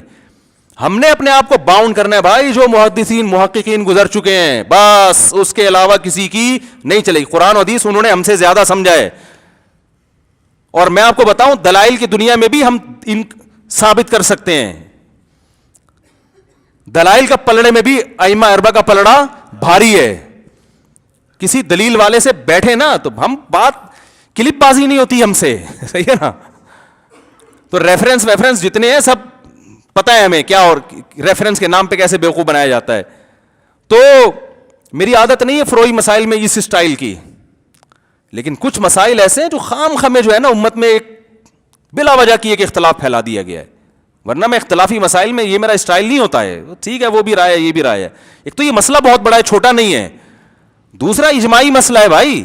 تو میں دعوے سے کہتا ہوں اہل حدیث علماء کی خدمت میں, ہم کبھی آپ پہ الزام نہیں لگاتے کہ آپ اللہ اس کے رسول کے منکر ہیں, یا آپ جان کر, یقیناً آپ سے غلطی ہوئی ہے, انسان ہے, حق تلاش کرنے میں اس سے غلطی ہو سکتی ہے. اللہ کا واسطہ دے کے کہتا ہوں کسی ایک صحابی سے دکھا دو, ضعیف سند سے دکھا دو, جنہوں نے ایک مجلس کی 3 طلاقوں کو ایک کہا ہو. بات آ رہی ہے سمجھ میں؟ کوئی ضعیف سند دکھا دو یار. نہ ضعیف سند ہے نہ صحیح سند. اور ہم آپ کو بہت سارے صحابہ سے ایسی سندوں سے جن کو آپ کبھی بھی ضعیف نہیں کہہ سکتے ان سے دکھائیں گے کہ انہوں نے ایک مجلس کی 3 کو 3 کہا ہے. صرف ایک صحابی ہیں عبداللہ بن عباس جن سے ایک روایت نقل کی جاتی ہے کہ وہ 3 کو 1 کہتے تھے. وہ میں اس کی حقیقت بیان کر دوں تاکہ اس سے کوئی متاثر نہ ہو. وہ ایک کلمے کی 3 طلاق ہیں, ایک مجلس کی نہیں ہے. ایک کلمے کا مطلب یہ ہوتا ہے کہ ایک آدمی ایک ہی کلمے میں بھی یوں کہے تمہیں 3 طلاق, اور ایک ہی ہوتا ہے یوں کہے تمہیں طلاق ہے طلاق ہے طلاق ہے. تو یہ جو اس طرح سے طلاق ہے نا, رخصتی سے پہلے بیوی کی بھی رخصتی نہیں ہوئی, ایسی طلاق میں صحابہ کا اختلاف تھا کہ اکٹھی ایک کلمے سے نکال دی تو 1 ہوگی یا 3 ہوں گی. اگر رخصتی سے پہلے کسی نے بیوی سے کہا نا تمہیں طلاق ہے طلاق ہے طلاق ہے, تو بالاتفاق 1 ہوتی ہے رخصتی سے پہلے. لیکن اگر یوں کہا تمہیں 3 طلاق ہیں تو پھر 3 ہوں گی 1 ہوں گی. اس میں صحابہ کا اختلاف تھا. بات آ رہی ہے سمجھ میں؟ اس میں صحابہ کا کیا تھا؟ اختلاف تھا کہ 3 ہوں گی کہ 1 ہوں گی. وہ کیوں تھا وہ ایک الگ ٹاپک ہے, وہ پھر بحث لمبی ہو جائے گی. رخصتی سے بعد میں نہیں ہے, تو اس میں ایک کلمے کا ذکر ہے, ایک مجلس کا نہیں ہے. سمجھ رہے ہیں؟ مجلس نہیں ہے. اور عبداللہ بن عباس سے بالکل بے غبار سند سے ثابت ہے, جو میں نے ابھی آپ کے سامنے پیش کی, ابو داؤد کی حدیث ہے, بالکل صحیح سند ہے اس کی. سب اہل حدیث بھی مانتے ہیں صحیح سند ہے, مگر وہ یہی کہتے ہیں ہم نے نبی کے فتوے کو فالو کرنا ہے, عبداللہ بن عباس کے فتوے کو فالو نہیں. اس میں صاف آتا ہے کہ ایک شخص آئے, میرے چچا نے اپنی بیوی کو کئی طلاقیں دے دی, انہوں نے فرمایا تیرے چچا نے اللہ کی نافرمانی کی اور اس کی بیوی اس پہ حرام ہو گئی. قرآن کی آیت بطور دلیل کے پڑھی کہ اللہ فرماتے ہیں کہ جو اللہ سے ڈرتا ہے اللہ اس کے لیے مصیبت سے نکلنے کا راستہ رکھتا ہے. یہ سورۃ طلاق کی آیتیں ہیں. بات آ رہی ہے سمجھ میں؟ تو بھائی اپنی زبانوں کو لگام دو. ہاں تو میں نے ان سے کہا کہ اگر آپ یہ کہہ رہے ہیں کہ قرآن کو نبی نے زیادہ اچھا سمجھا ہے تو صحابہ نے نبی کی باتوں کو آپ سے بھی زیادہ اچھا سمجھا ہے. کسی بھی صحابی سے ثابت نہیں ہے, نہ تابعین سے.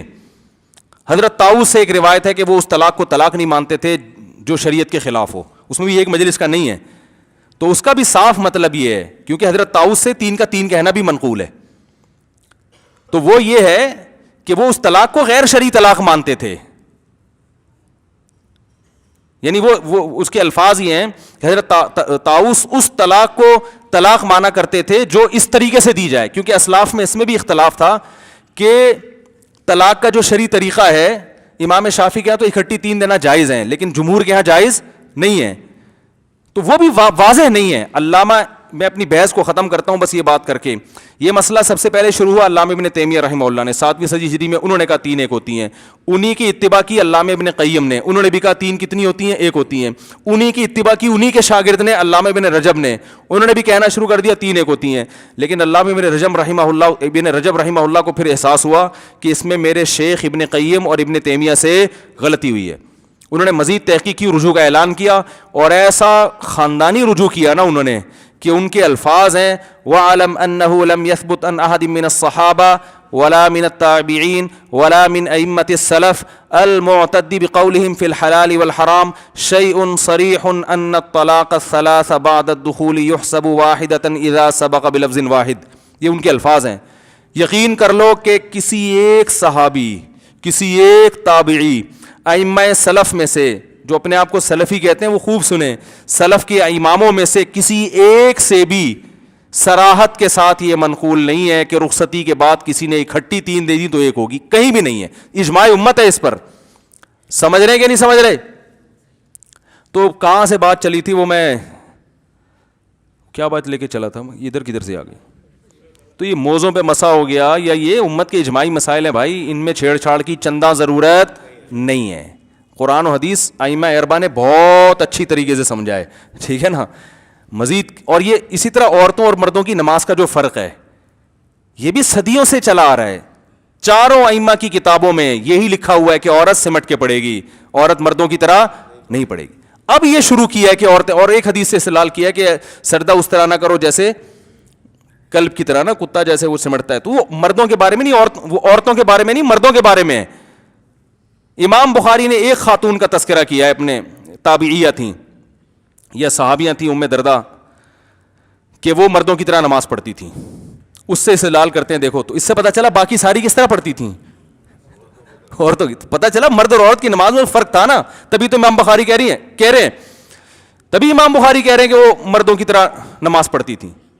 برائے یہ مسئلہ کہ دلیل, بھائی دلیل اجماع امت ہے. بخاری مسلم, ہر چیز بخاری مسلم میں اجماع امت دلیل ہے, ہر چیز بخاری مسلم میں تھوڑی ہے. ورنہ آپ مجھے بتاؤ کہ عورتیں آہستہ لبیک کہیں گی, اس پہ کوئی حدیث پیش کرو, کوئی حدیث نہیں ہے. وہ انجینئر نے ایک عبداللہ بن عمر کا قول پیش کیا تھا.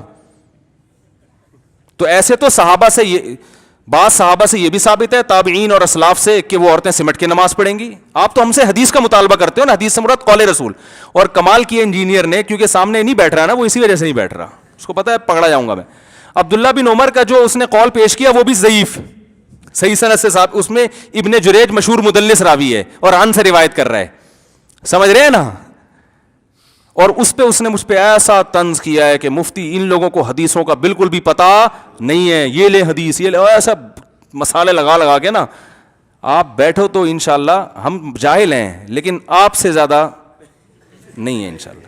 ہم نہیں کہتے کہ ہم بہت بڑے ہیں, لیکن آپ سے زیادہ نہیں ہے. تو آپ بیٹھو تو ہم بتائیں گے. تو لبیک آہستہ کہنے پر کوئی حدیث موجود نبی سے کچھ نہیں منقول ہے. حالانکہ نبی نے جیسے یہ فرمایا میں جیسے نماز پڑھتا ہوں ایسے پڑھو, تو ایسے ہی نبی نے یہ بھی فرمایا کہ جیسے میں نے حج کیا ویسے کرو, خذوا عنی مناسککم.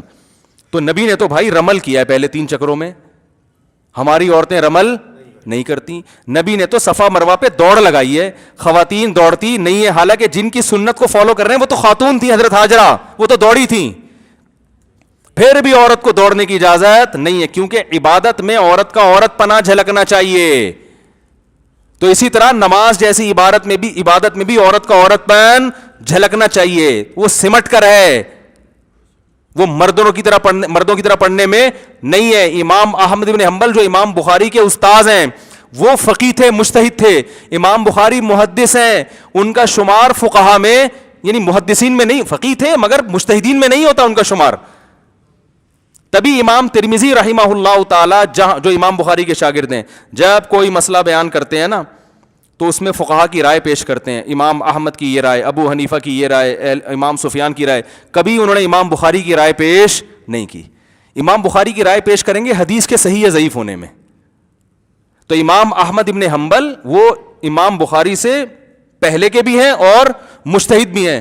صاف لکھا ہے امام احمد بن حنبل سے, صاف منقول ہے کہ عورت سمٹ کے نماز پڑھے گی. تو کیا امام احمد کو بھی یہ حدیث پتہ نہیں تھی کہ مردوں کی طرح, یعنی جیسے میں نماز پڑھتا ہوں ویسے پڑھو؟ بولو نا بھائی. وہ تو وہ حدیث اپنی مسند میں ذکر بھی کر رہے ہیں. امام مالک کو بھی پتہ نہیں تھی. ظاہر ہے یہ اپنے زمانے کی عورتوں کو دیکھ رہے تھے کہ اسلاف سے صدیوں سے ایسے ہی چلا آ رہا ہے. تو یہ قرآن کا جیسے قرآن ہونا اجماع امت سے ثابت ہے, عورت کا سمٹ کے نماز پڑھنا بھی اجماع امت سے ثابت ہے. آپ کہہ سکتے ہو امت میں کہاں اجماع ہے, اب ختم ہو گیا اجماع, لیکن ایک دفعہ جب اجماع قائم ہو جائے تو وہ ہمیشہ کے لیے حجت بن جاتا ہے. وہ اب تو قیامت قریب ہے نا, اب تو اور مارکیٹ میں, ابھی تو غامدی نے فتویٰ دیا ہے کہ عورت بھی امامت کرا سکتی ہے, اب تو یہ بھی ہوگا. تو امت جو بکھرے گی, فرقواریت پھیلے گی, تو فرقواریت ختم. دیکھو جو فرقہ آئے گا لیبل قرآن و سنت کا لگائے گا, کیونکہ قرآن و سنت کا لیبل نہیں لگائے گا تو مارکیٹ میں چورن بکے گا کیسے؟ اس کا تورات انجیل کے نام پہ تھوڑی چورن بکے گا. تو فرقواریت کنٹرول کرنے کے لیے اپنے آپ کو ان فقہا کا پابند بنانا پڑے گا جن کا فقہ صدیوں تک دنیا میں چلتا رہا ہے اور امت اس پہ جمع ہو گئی. یہ ریٹن فارم میں آ گیا ہے, عدالتوں میں نافذ رہا ہے, وہ ان سے ہٹنے کی آپ کو اجازت نہیں ہے. باقی میں کسی عالم کی شان میں گستاخی کا قائل نہیں ہوں, چاہے وہ اہل حدیث عالم ہو, چاہے وہ کوئی بھی ہو, سلفی ہو. علماء کا بہرحال احترام کیا ہے, اور علماء کی خیریں ان کی خامیوں پہ بہرحال غالب ہوتی ہیں. تو ہمیں تو شریعت نے یہ کبھی نہیں کہا ہمیں کہ جس آدمی میں کوئی برائی نہ ہو اس کو اچھا سمجھو. تو ایسا تو مارکیٹ میں کوئی بندہ ملے گا ہی نہیں, ٹھیک ہے نا. یا یہ کہو کہ جو برا ہو, جس میں کوئی خوبی نہ ہو, اس کو برا سمجھو, تو ایسا بھی مارکیٹ میں کوئی ملے گا نہیں. تو بھائی حضرت سعید ابن مسیب رحمہ اللہ بڑے تابعی ہیں, انہوں نے فرمایا کہ میں نے جب لوگوں کو دیکھا, اچھے لوگوں کو, کہ کوئی بھی مجھے ایسا اچھا نظر ہی نہیں آیا جس میں کوئی خامی نہ ہو. پھر میں نے بروں کو دیکھا تو کوئی برا ایسا نظر نہیں آیا جس میں کوئی اچھائی نہ ہو. تو پھر میں نے اچھائی اور برائی کا معیار یہ نہیں کہا کہ جس میں کوئی خامی نہ ہو وہ اچھا ہے, جس میں خوبی نہ ہو برا. کہا ایسے تو مارکیٹ میں شرٹ. تو انہوں نے کہا جس کی خوبیاں غالب ہوں وہ اچھا ہے, جس کی خامیاں غالب ہوں وہ کیا ہے, برا ہے. تو میں بار بار کہتا ہوں اہل حدیث میں کچھ خوبیاں بھی ہیں بھائی. سب سے بڑی بات بدعتی نہیں ہوتے, اور ہمارے دیوبندیوں میں بدعت مارکیٹ میں بولو بھائی ہول سیل کے حساب سے ملیں گی آپ کو, سارے نہیں لیکن ریشو بہرحال بہت زیادہ ہے. تو یہ ان کی خوبی ہے, تو جو ہے وہ تو ماننا پڑے. قبر پرست بالکل بھی نہیں ہوتے, دیوبندی بھی نہیں ہوتے, لیکن ہوتے بھی ہیں. ملیں گے آپ کو مسٹنڈوں کی طرح بیٹھے ہوئے ہوں گے قبروں پہ, حالانکہ علماء دیوبند اس کے قائل نہیں تھے. دوسری بات یہ کہ ہمارے ہاں تقلید جو ہم کہتے ہیں مجتہد کی جائے گی, ہر ایک کی نہیں کی جائے گی کسی, اور مجتہد کی بھی اس لیے کی جائے گی کہ ان کا جو علم ہے نا وہ تو صحابہ سے براہ راست, صحابہ یا صحابہ کے شاگردوں سے انہوں نے سیکھا, پوری امت نے, ان میں بھی 100% نہیں کی جاتی. کتنے اقوال امام حنیفہ کے چھوڑے امت نے, لیکن جو مشائخ تھے انہوں نے جب دیکھا دلیل دوسری طرف ہے تو انہوں نے فتویٰ دے دیا. اب ایک چیز وجود میں آ گئی ہے, جس قول کو لینا تھا لے لیا, جس کو چھوڑنا تھا چھوڑ دیا, دلیل کی بیس پہ ہی ہوا یہ کام. جب ہو گیا تو اب اسی کو فالو کرو, ان میں سے کسی ایک کو. اب آپ نئی چیز مارکیٹ میں نہ لو. اس معنی میں تقلید کرتے ہیں, ایسی اندھی تقلید نہیں ہے کسی مذہب میں کہ ہر بات پتھر پہ لکیر ہے, ایسا نہیں ہے. یہ جو تقلید کا ایک تصور بنا کے پیش کیا جاتا ہے نا, یہ لوگ ایسی تقلید کرتے ہیں کہ بس ابو حنیفہ کے آگے کچھ بھی نہیں. ایسا نہیں ہے بھائی, ایسا نہیں ہے. تو فتاویٰ کی کتابوں میں درجنوں اقوال ملتے ہیں, امام حنیفہ کا قول چھوڑ دیا, فلاں کا لے لیا, اور لیکن یہ کام علماء کا ہے, یہ عوام کا نہیں ہے. عوام کو اجازت نہیں ہے. علماء خود سمجھتے ہیں کہ کس قول کو لینا ہے, کس قول کو چھوڑنا ہے, اور وہ ہر قول پہ حدیث رسول موجود ہوتی ہے, وہ نبی ہی کو لیا جا رہا ہوتا ہے. سمجھ رہے ہیں کہ نہیں سمجھ رہے؟ اچھا آگے جلدی سے بات کیا چل رہی تھی, یہ جلدی ختم کرنی ہے.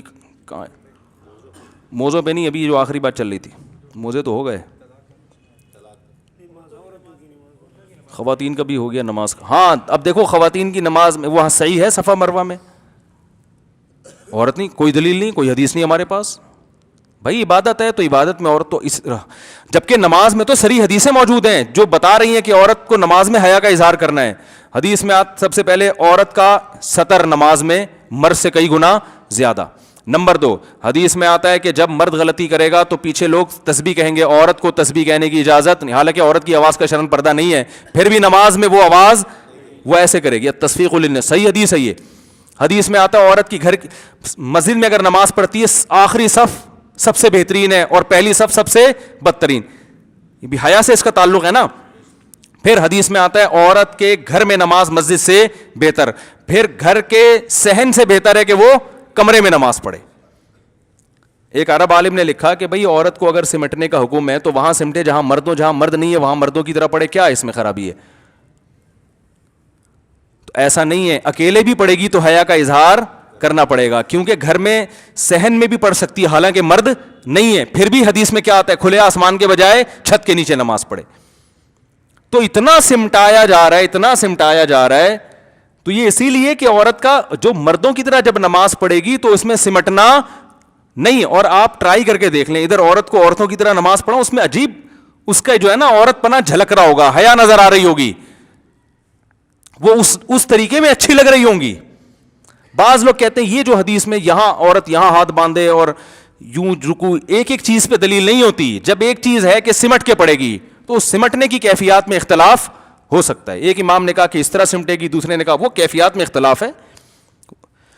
یہاں تک بات سمجھ میں آ گئی. تو اب میں جلدی سے اصل کی طرف آتا ہوں. میں نے کہا تھا اتباع اور تقلید میں ازروئے قرآن کوئی فرق نہیں ہے, کیونکہ قرآن میں آتا ہے کہ اللہ تعالیٰ کا ارشاد ہے کہ جب ان سے کہا جاتا ہے اتبعوا ما انزل الیکم من ربکم, اس قرآن کی اتباع کرو جو نازل کیا ہے, تو یہ کہتے ہیں ہم اتباع کریں گے اپنے باپ دادا کی. تو وہ اپنے باپ دادا کی کیا دلیل سے اتباع کر رہے تھے؟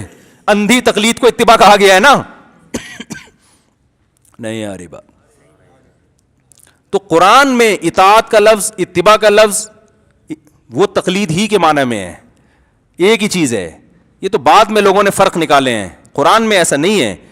قرآن میں آتا ہے اطیعوا اللہ و اطیعوا الرسول و اولی الامر منکم, اللہ کی اطاعت کرو, رسول کی, اور اولو الامر. اولو الامر میں حکمران بھی ہیں اور عبداللہ بن عباس کی تفسیر کے مطابق علماء ہیں. اب اللہ کی اطاعت کرو دلیل سے, رسول کی اطاعت کرو گے دلیل سے, تو آگے علماء کی دلیل سے ہے. بھائی بولو نا بھائی.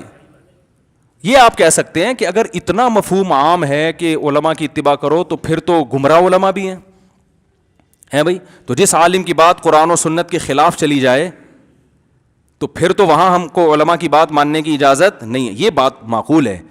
واقعی ہم یہ کہتے ہیں کہ امام ابو حنیفہ کا کوئی قول, امام شافعی کا کوئی قول اگر دلیل سے ثابت ہو جائے کہ نبی کے خلاف ہے, پھر جو امام ابو حنیفہ کو فالو کرے گا خدا کی قسم کافر ہو جائے گا وہ, کیونکہ وہ نبی کی بات پر ابو حنیفہ کی بات کو ترجیح دے رہا ہے. لیکن بات یہ ہے کہ یہ آپ کے کہنے سے نہیں پتہ چلتا کہ امام حنیفہ کا یہ قول نبی کے خلاف ہے. بات آ رہی ہے سمجھ میں؟ یہ نہیں رہا ہوتا. اگر امام حنیفہ نبی کے خلاف اقوال کرتے تو ابو حنیفہ نہ ہوتے. وہ بات آ رہی ہے سمجھ میں؟ یہ ابو حنیفہ تھوڑی بنتے. دیکھو نبی کے خلاف بات کرنے میں دو چیزیں ہوتی ہیں, یا تو علم ناقص ہو یا سمجھ ناقص ہو. نہ ان کا علم ناقص تھا نہ ان کی سمجھ ناقص تھی. علم بھی مجتہد کی ڈیفینیشن یہ قرآن و سنت کا عالم اور اس کو سمجھنے والا. حدیث میں آتا ہے میری جو بات سنو آگے پہنچا دو, کیونکہ بہت سے لوگ بات سنتے ہیں رب حامل فقہ غیر فقیہ, سمجھتے نہیں ہیں. یہ بھی انجینئر صاحب نے اب تک اس کا بھی کوئی جواب نہیں دیا. انہوں نے کہا تو ہر آدمی حدیث سمجھ سکتا ہے. تو میں نے کہا تھا یہ تو حدیث سے ثابت ہوتا ہے کہ ہر ایک نہیں سمجھ سکتا. کچھ سمجھتے ہیں کچھ نہیں سمجھتے. تو فقیہ اور غیر فقیہ کی شرط کس نے لگائی ہے؟ نبی صلی اللہ علیہ وسلم نے. یہ فرق نبی نے کیا ہے. سب کو ایک ہی لاٹھی سے نہیں آپ ہانک سکتے. تو امت کے فقہا وہ زیادہ حدیث کو سمجھتے تھے. تو اصل میں ہوتا یوں ہے کہ آپ کو جب ایک حدیث ملی ہے تو آپ اس کا مطلب کچھ اور سمجھے ہو, امام ابو حنیفہ اس کا مطلب کچھ اور سمجھے ہیں. تو آپ اپنی سمجھ کو حدیث قرار دے رہے ہو, امام حنیفہ کی سمجھ کو حدیث کے مخالف, حالانکہ وہ امام حنیفہ کی سمجھ حدیث کے خلاف نہیں, آپ کی سمجھ کے خلاف ہوتی ہے. ایسے موقع پہ ہم کہتے ہیں اپنی سمجھ پہ اعتماد کرنے کے بجائے انسان کے بچے بنو, کسی مجتہد کی سمجھ پہ اعتماد کرو. کیونکہ امام حنیفہ کو, اگر یہ بھی ہو سکتا ہے کہ کچھ حدیثیں امام صاحب تک نہ پہنچی ہوں, یہ بھی پاسبل ہے. دنیا میں کوئی بھی ایسا نہیں ہے جو کہ مجھے ساری حدیثیں پہنچ گئی, یہ تو ممکن ہے نا, تو ہر ایک کے ساتھ ہوتا ہے.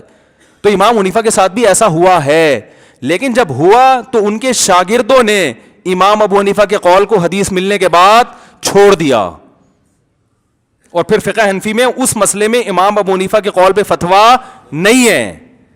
مثال کے طور پر نماز استسقاء, بارش کی جو نماز ہم پڑھتے ہیں, امام ابو حنیفہ کے نزدیک بارش میں کوئی نماز ثابت نہیں ہے, صرف استغفار ہے.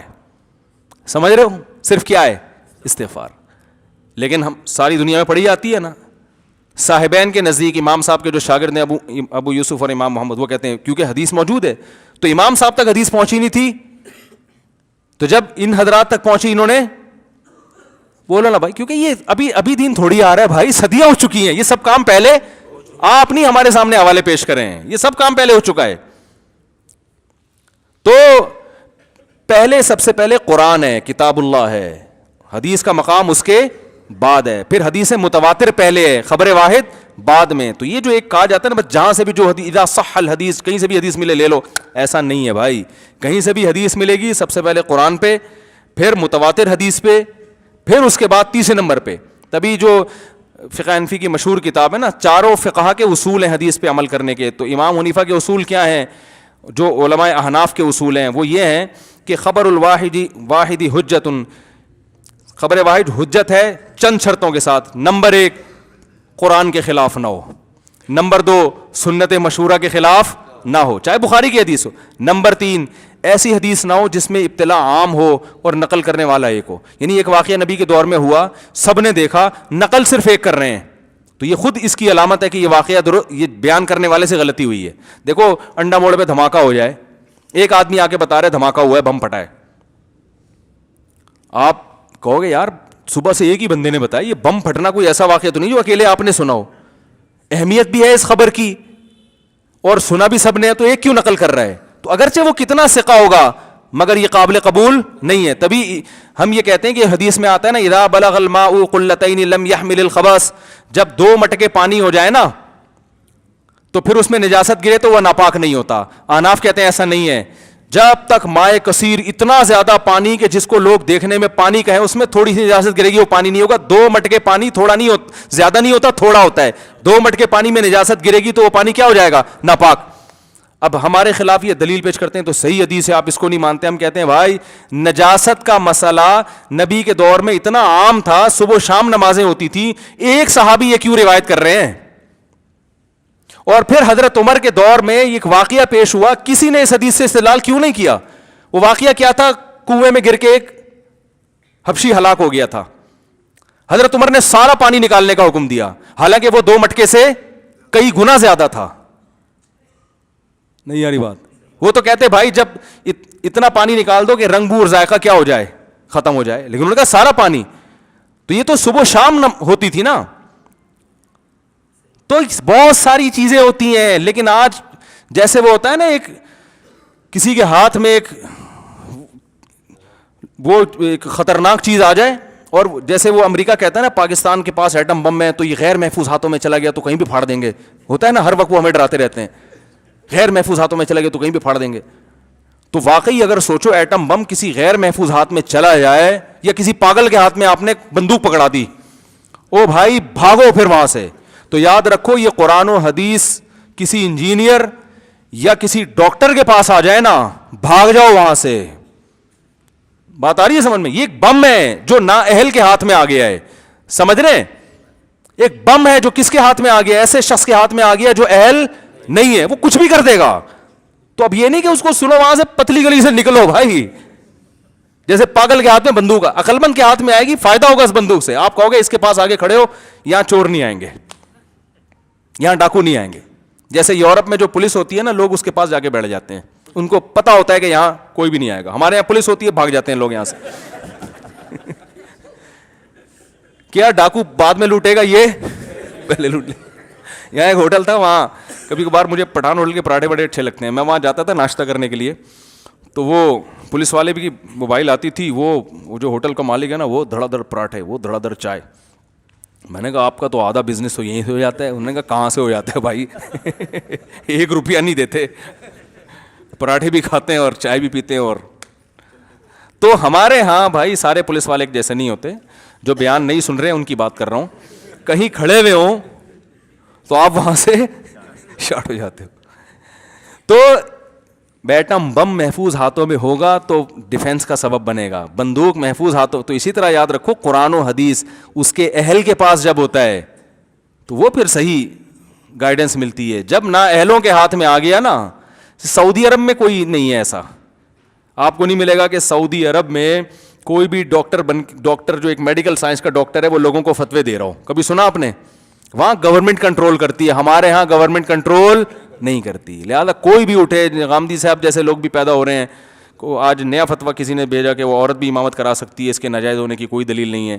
اب ان کو دلیل یہ چاہیے کہ نبی نے منع کیا کہ عورت امامت نہیں کرے. ان کے یعنی باقاعدہ ایسا تھوڑی ہے بھائی، صحابہ میں کہیں بھی نہیں ہوا کہ کسی عورت نے امامت. امی عائشہ نے غلام کو نماز پڑھائی ہے، غلام کے ساتھ نماز پڑھی تو غلام کو امام بنایا، جو ان کا غلام تھا، صحیح ہے نا، اس کو امام بنایا ہے. تو یہ کہہ سکتے ہیں کہ بنایا ہے، لیکن یہ تو نہیں کہا کہ خود نہیں بن سکتی. کون سا ایسے تو بھائی کچھ بھی. تو ان لوگوں کو یہی کہا جائے گا بھائی اجماع امت ہے، پوری امت کا اجماع ہے کہ عورت امامت نہیں کر سکتی. حدیث میں آتا ہے اخیرہن من حیث اخرہن اللہ. اللہ نے بھی عورت کا ذکر قرآن میں ہمیشہ مرد کے بعد کیا ہے، تو صفوں میں بھی عورت مرد سے پیچھے کھڑی ہوگی. تو نہیں ہوتی، محاذات میں آ جائے نا مرد کی نماز باطل ہے. اور یہ مرد، اللہ نے مرد کو مقام دیا. تبھی میں کہتا ہوں گھر جا کے جب مسجد میں جماعت چھوٹ جائے تو گھر میں بیوی کو نماز پڑھا لیا کرو، اس بہانے آگے کھڑے ہو جاؤ گے تھوڑی دیر کے لیے، اور جیسے جیسے کہو گے وہ کرتی رہے گی. آپ یوں کرو گے اللہ اکبر، وہ بھی کر لے گی. کتنا اچھا فیل ہوگا نا. رکوع میں جاؤ گے وہ بھی چلی جائے گی، سلام پھیرو گے وہ بھی. تو 5 منٹ کے لیے تو آپ کو یہ محسوس ہوگا میری بیوی میرا سنتی ہے، الحمدللہ میرا کہنا مانتی ہے. اس کے بعد سلام کے بعد پھر بھاگ جاؤ وہاں سے. تو غامدی صاحب کہہ رہے ہیں یہاں بھی ہم بیگم کو کیا کر دیں؟ ایک ہی جگہ رہ گئی ہے یار جہاں آدمی اپنی مردانگی ظاہر کرتا ہے، آپ نے وہاں بھی عورت کو کیا بنا دیا؟ امام بنا. تو یہ ہوگا مارکیٹ میں. تو اتباع تقلید ایک ہی چیز ہے. باقی کوئی کہتے ہیں فلاں نے لکھا ہے، فرق ہے، لکھنے دو لکھنے دو. وہ تو میں واقعہ مکمل کر دوں. وہ جو آئے تھے نا 3 طلاق بن باز کا فتویٰ، میں نے کہا قرآن حدیث میں تو یہ تو کہہ رہے ہیں بن باز نے حدیث سے فتویٰ دیا. میں نے کہا اس کا مطلب آپ بن باز کو فوکس کر رہے ہو زیادہ. وہ کہہ رہے ہیں وہ سعودیہ کے مفتی اعظم ہیں، فلاں تھے، دمکان وہ بڑے عالم تھے، اس میں کوئی فرق نہیں ہے، کوئی وہ نہیں. میں نے کہا پھر ان کا ایک اور فتویٰ بھی ہے، پھر فالو کرنا ہے تو پھر پورا فالو کرنا. ان کا فتویٰ ہے جو ایک نماز جان کر چھوڑ دے وہ کافر ہے. یہ بن باز کا فتویٰ ہے، اور امام احمد بن حنبل کی بھی یہی رائے ہے. اور میں نے کہا حدیث اس پر بھی موجود ہے. صحابی کہتے ہیں کہ ہم نبی کے دور میں کسی امر کو کفر نہیں سمجھتے تھے سوائے نماز چھوڑنے کو. صحیح حدیث موجود ہے. میں نے کہا پھر اس کو کیوں فالو نہیں کر رہے؟ اس میں تو کہتے ہیں امام حنیفہ کہتے ہیں کافر نہیں، کفر کے قریب چلا جاتا ہے. امام شافعی کہتے ہیں کفر کے قریب چلا جاتا ہے. امام مالک کہتے ہیں کفر کے قریب چلا جاتا ہے. امام احمد کہتے ہیں واقعی کافر ہو جاتا ہے. یہاں حدیث بھی نظر نہیں آ رہی، امام کی تقلید بھی نظر نہیں آ رہی. تو مجھے پتا تھا یہ نمازی نہیں ہے. میں نے کہا بھائی، میں نے کہا چاروں ائمہ کے قول، تینوں امام جو آپ تو وہ تو فقہ حنفی کو فالو کر رہے تھے نا. یہ تو فوراً مسلک ہی اس وقت چینج ہوتا ہے جب طلاقیں دے کے آتے ہیں، اس وقت چینجنگ ہوتی ہے. تو میں نے کہا آپ کا جو ابھی جو فقہ آپ نے چینج کیا ساری زندگی تو حنفی تھے، تو اس میں تو پھر بھی یہ ہے کہ نماز چھوٹ جائے گی توبہ کر کے دوبارہ شروع کر دو. میں نے کہا جس کو آپ فالو کر رہے ہو نا ان کے ہاں تو آپ کا نکاح ہو کے بھی کوئی فائدہ نہیں ہے، کیونکہ بیوی نے فجر چھوڑ دی جان کر، نکاح پھر ٹوٹ گیا. تو سارے دن بیٹھ کے نکاح ہی پڑھاتے رہو گے. میں نے کہا تو کہنے لگے نہیں میں اس بارے میں ان کی رائے کو نہیں مانتا. میں نے کہا پھر آپ خواہشات کے غلام ہو، آپ کا مقصد قرآن و حدیث نہیں ہے بھائی. اللہ کو کیا جواب دو گے؟ تو اس لیے بھائی یہ طلاق کی بات آ گئی تو اللہ کا واسطہ اپنی زبانوں پہ میرا جو غصے میں طلاق دیتا ہے نا میرے پاس آتا ہے، میرا دل چاہتا ہے اس کو چترول. اور مجھے اب سمجھ میں آتی ہے حدیث. حضرت عمر کے پاس جب کوئی شخص آیا کرتا تھا نا 3 طلاقیں اکٹھی دے کے، پہلے کوڑے مارتے تھے، فتویٰ بعد میں دیتے تھے. اس وقت میں ہوتا تھا یار حضرت عمر اتنی سختی کیوں کر رہے ہیں؟ لیکن اب چونکہ صبح شام لوگ آتے ہیں نا تو اللہ کی قسم یہی کیفیت ہماری بھی ہوتی ہے. ابے انسان کا بچہ بنو, تم کیا کیا کھایا یار تم نے؟ بھائی تمہیں غصہ آ رہا تھا, تھپڑ لگا دیتے یار, سر پھوڑ دیتے, وہ جڑ جاتا ہے دوبارہ, ہر چیز ریپیئر ہو جاتا ہے, اپنا سر پھوڑ دیتے, سب چیزوں کی ریپیئرنگ ڈاکٹر کر لیتے ہیں. یہ کام غصے کا ہے ہی نہیں, یہ تمیز کا کام ہے. آپ کو جب چھوڑنی ہی ہے تو بھائی آرام سے چھوڑ دو نا, غصہ کسی اور طریقے سے نکال دو, پٹک چیزیں توڑ دو. ایک صاحب کا غصہ ہے بھی بالٹی, انہوں نے بالٹی پہ لات ماری زور سے, پاؤں بالٹی کے اندر ہی گھس گیا ان کا, مجھے خود بتا رہے ہیں کہ یار وہ بالٹی کا, اور کہہ رہا مجھے کیا پتا تھا میری لات میں اتنی طاقت. میں نے کہا شکر ہے بیگم کو نہیں ماری, بالٹی کو ماری. بالٹی توڑ دی, گلاس توڑ دیے, یہ سب چیزیں جڑ سکتی ہیں. سمت بانڈ ہے, ایلفی ہے, جاپانیوں نے, طلاق کے بعد جو رشتہ ٹوٹتا ہے وہ ایلفی سے نہیں جڑتا. تو اس لیے اللہ کا واسطہ اپنی جانوں پہ رحم کرو بھائی, اپنے اچھے بھلے گھروں کو غصے سے مغلوب ہو کے مت, زبانوں کو تالے ڈال دو. دینی ہو نا, دینی ہو تو آپ التزام کرو یار, غصے میں کچھ بھی کر لوں گا, یہ لفظ زبان سے نہیں نکالوں گا. یہ کام کرنے کا ٹھنڈے دماغ سے. جب معاملہ ٹھنڈا ہو جائے, بالکل ریلیکس ہو جاؤ, پھر آپ دیکھو کہ کیا کرنا ہے. بھائی چھوڑنا ہے کہ رکھنا ہے. چھوڑنا ہے تو پھر علماء سے مشورے کرو, لوگوں سے مشورے کرو, مشورے سب سے کرو. رائے انسان کی سب سے بہتر وہی ہوتی جو خود تمیز سے سوچ سمجھ کے اس کے سائڈ افیکٹ پہ غور کر لیا, بھائی چھوڑ دیا لیکن متحدہ میں ہے, اب تو متحدہ کا زور نہیں رہا. ایک زمانے میں ایک بندہ آیا, اس کی بیوی نے اس بیچاری کی زندگی عذاب بنائی ہوئی تھی. میں نے کہا چھوڑ دے اس کو, مار دے گی, وہ تو قتل کی دھمکیاں دیتی تھی نا. کہہ رہے چھوڑ دوں گا تو متحدہ, اس کا بھائی کہاں ہے, 90 میں بیٹھتا ہے. تو میں نے کہا شادی کرنے سے پہلے سوچنا تھا یار, کیا کر رہے ہو. کہہ رہے ہم نے تو کہا تھا تعلقات اچھے ہو جائیں گے. ہمیں کیا پتا تھا یہ ہوگا. ہم نے کہا مار کھاؤ.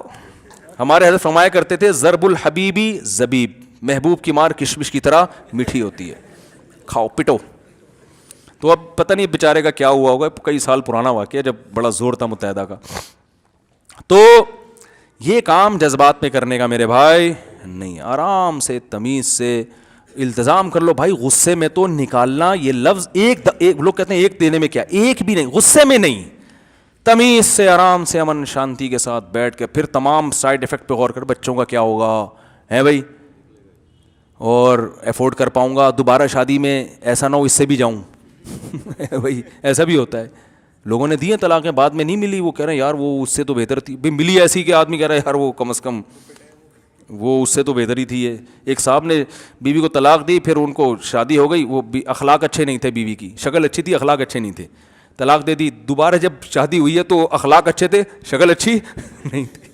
مجھے خدا کے بتا رہے, کہہ رہے یار اخلاق تو بہت اچھے ہیں مگر اچھی نہیں لگ رہی بالکل. اتنے ٹینشن میں نا وہ آدمی, کہہ رہا مجھے پرانی وہ لڑتی ہوئی بھی ٹھیک تھی یار, کہہ رہا اچھی نہیں لگ رہی, میں کیا کروں یار. میں نے کہا اللہ کے بندے شکر ادا کر. تو خیر انہوں نے شکر کیا, پھر چلا رہے ہیں, ان کو اللہ نے اولاد دی. میں نے کہا ہو جائے گی, اچھی لگنے لگے گی انشاءاللہ. تو سارے تمام قسم کے جو ہے نا سائڈ افیکٹ پلس ڈائری لے کے بیٹھ جاؤ, یہ فائدے ہیں, یہ نقصانات ہیں. پوری تمیز سے مشوروں کے بعد پھر اس قرآن نے حکم دیا کہ ایک طلاق, اور وہ بھی پاکی کی ایام میں, وہ بھی زوجہ کے قریب جانے سے پہلے. اسلام نے اس کی پابندی لگائی ہے, اپنی خواہش پوری کر لی پھر طلاق دے دی, یہ غلط طریقہ ہے. دینی ہے تو پھر قریب نہیں جا سکتے. ایک دی, پھر اس کے اب دیکھو رزلٹ کیا نکلتا ہے, ایک دینے کے بعد ہوتا کیا ہے, کیا افورڈ کر پا رہے ہو. ٹھیک ہے نا, ہے بھائی. 3 مہینے کا اللہ نے ٹائم دیا ہے سوچنے کا, کم نہیں ہوتا. 3 مہینے سوچتے رہو بیٹھ کے, برداشت کر لو گے. ادھر بیوی کو بھی ٹائم دیا ہے سوچنے کا, دیکھ لے بھائی عدت پوری ہو جائے گی, نکاح ختم, سوچ لے. 3 مہینے اس کے پاس بھی ہیں, اس وقت تو وہ بھی غصے میں کہ ہاں دے دو دے دو دے دو. وہ عورتیں کہہ رہی ہوتی ہیں نا, مرد دھمکے دے میں دعا دوں, کہ دے دو نا, دم میں تو دے دو. اس وقت تو سب ایسے چل رہے ہوتے ہیں. ایسی بعض طلاقیں تو ایسے ہوئی ہیں, بندہ نہیں دینا چاہتا تھا, بیوی نے کہا دے دو, تو اس نے کہا چلو پھر لے لو. تو عورتیں بھی تو بیوقوف ہیں نا. اور بھائی ایک کو غصہ آ رہا ہے, تم تھوڑا سیدھے ہو جاؤ, اس کو غصہ آ رہا ہے تو وہ بیوقوفی کر رہا ہے, تم دونوں ہی آگ بن جائیں گے. آگ جل رہی ہو تو فائر بریگیڈ والے پانی لے کے پہنچتے ہیں نا, ہے آگ جل رہی ہے وہ بھی آگ لے کے پہنچ جائیں. بھائی ایک طرف آگ ہے, دوسری طرف کیا ہونا چاہیے, پانی. تو میں عورتوں سے کہتا ہوں میاں کو غصہ آ رہا ہے تم تھوڑا برداشت کر لو, ادھر بیوی کا موڈ آف ہے تو تم تھوڑا سا ٹھنڈے ہو جاؤ یار, تم بھی ہے نا اچھل رہے ہو. تو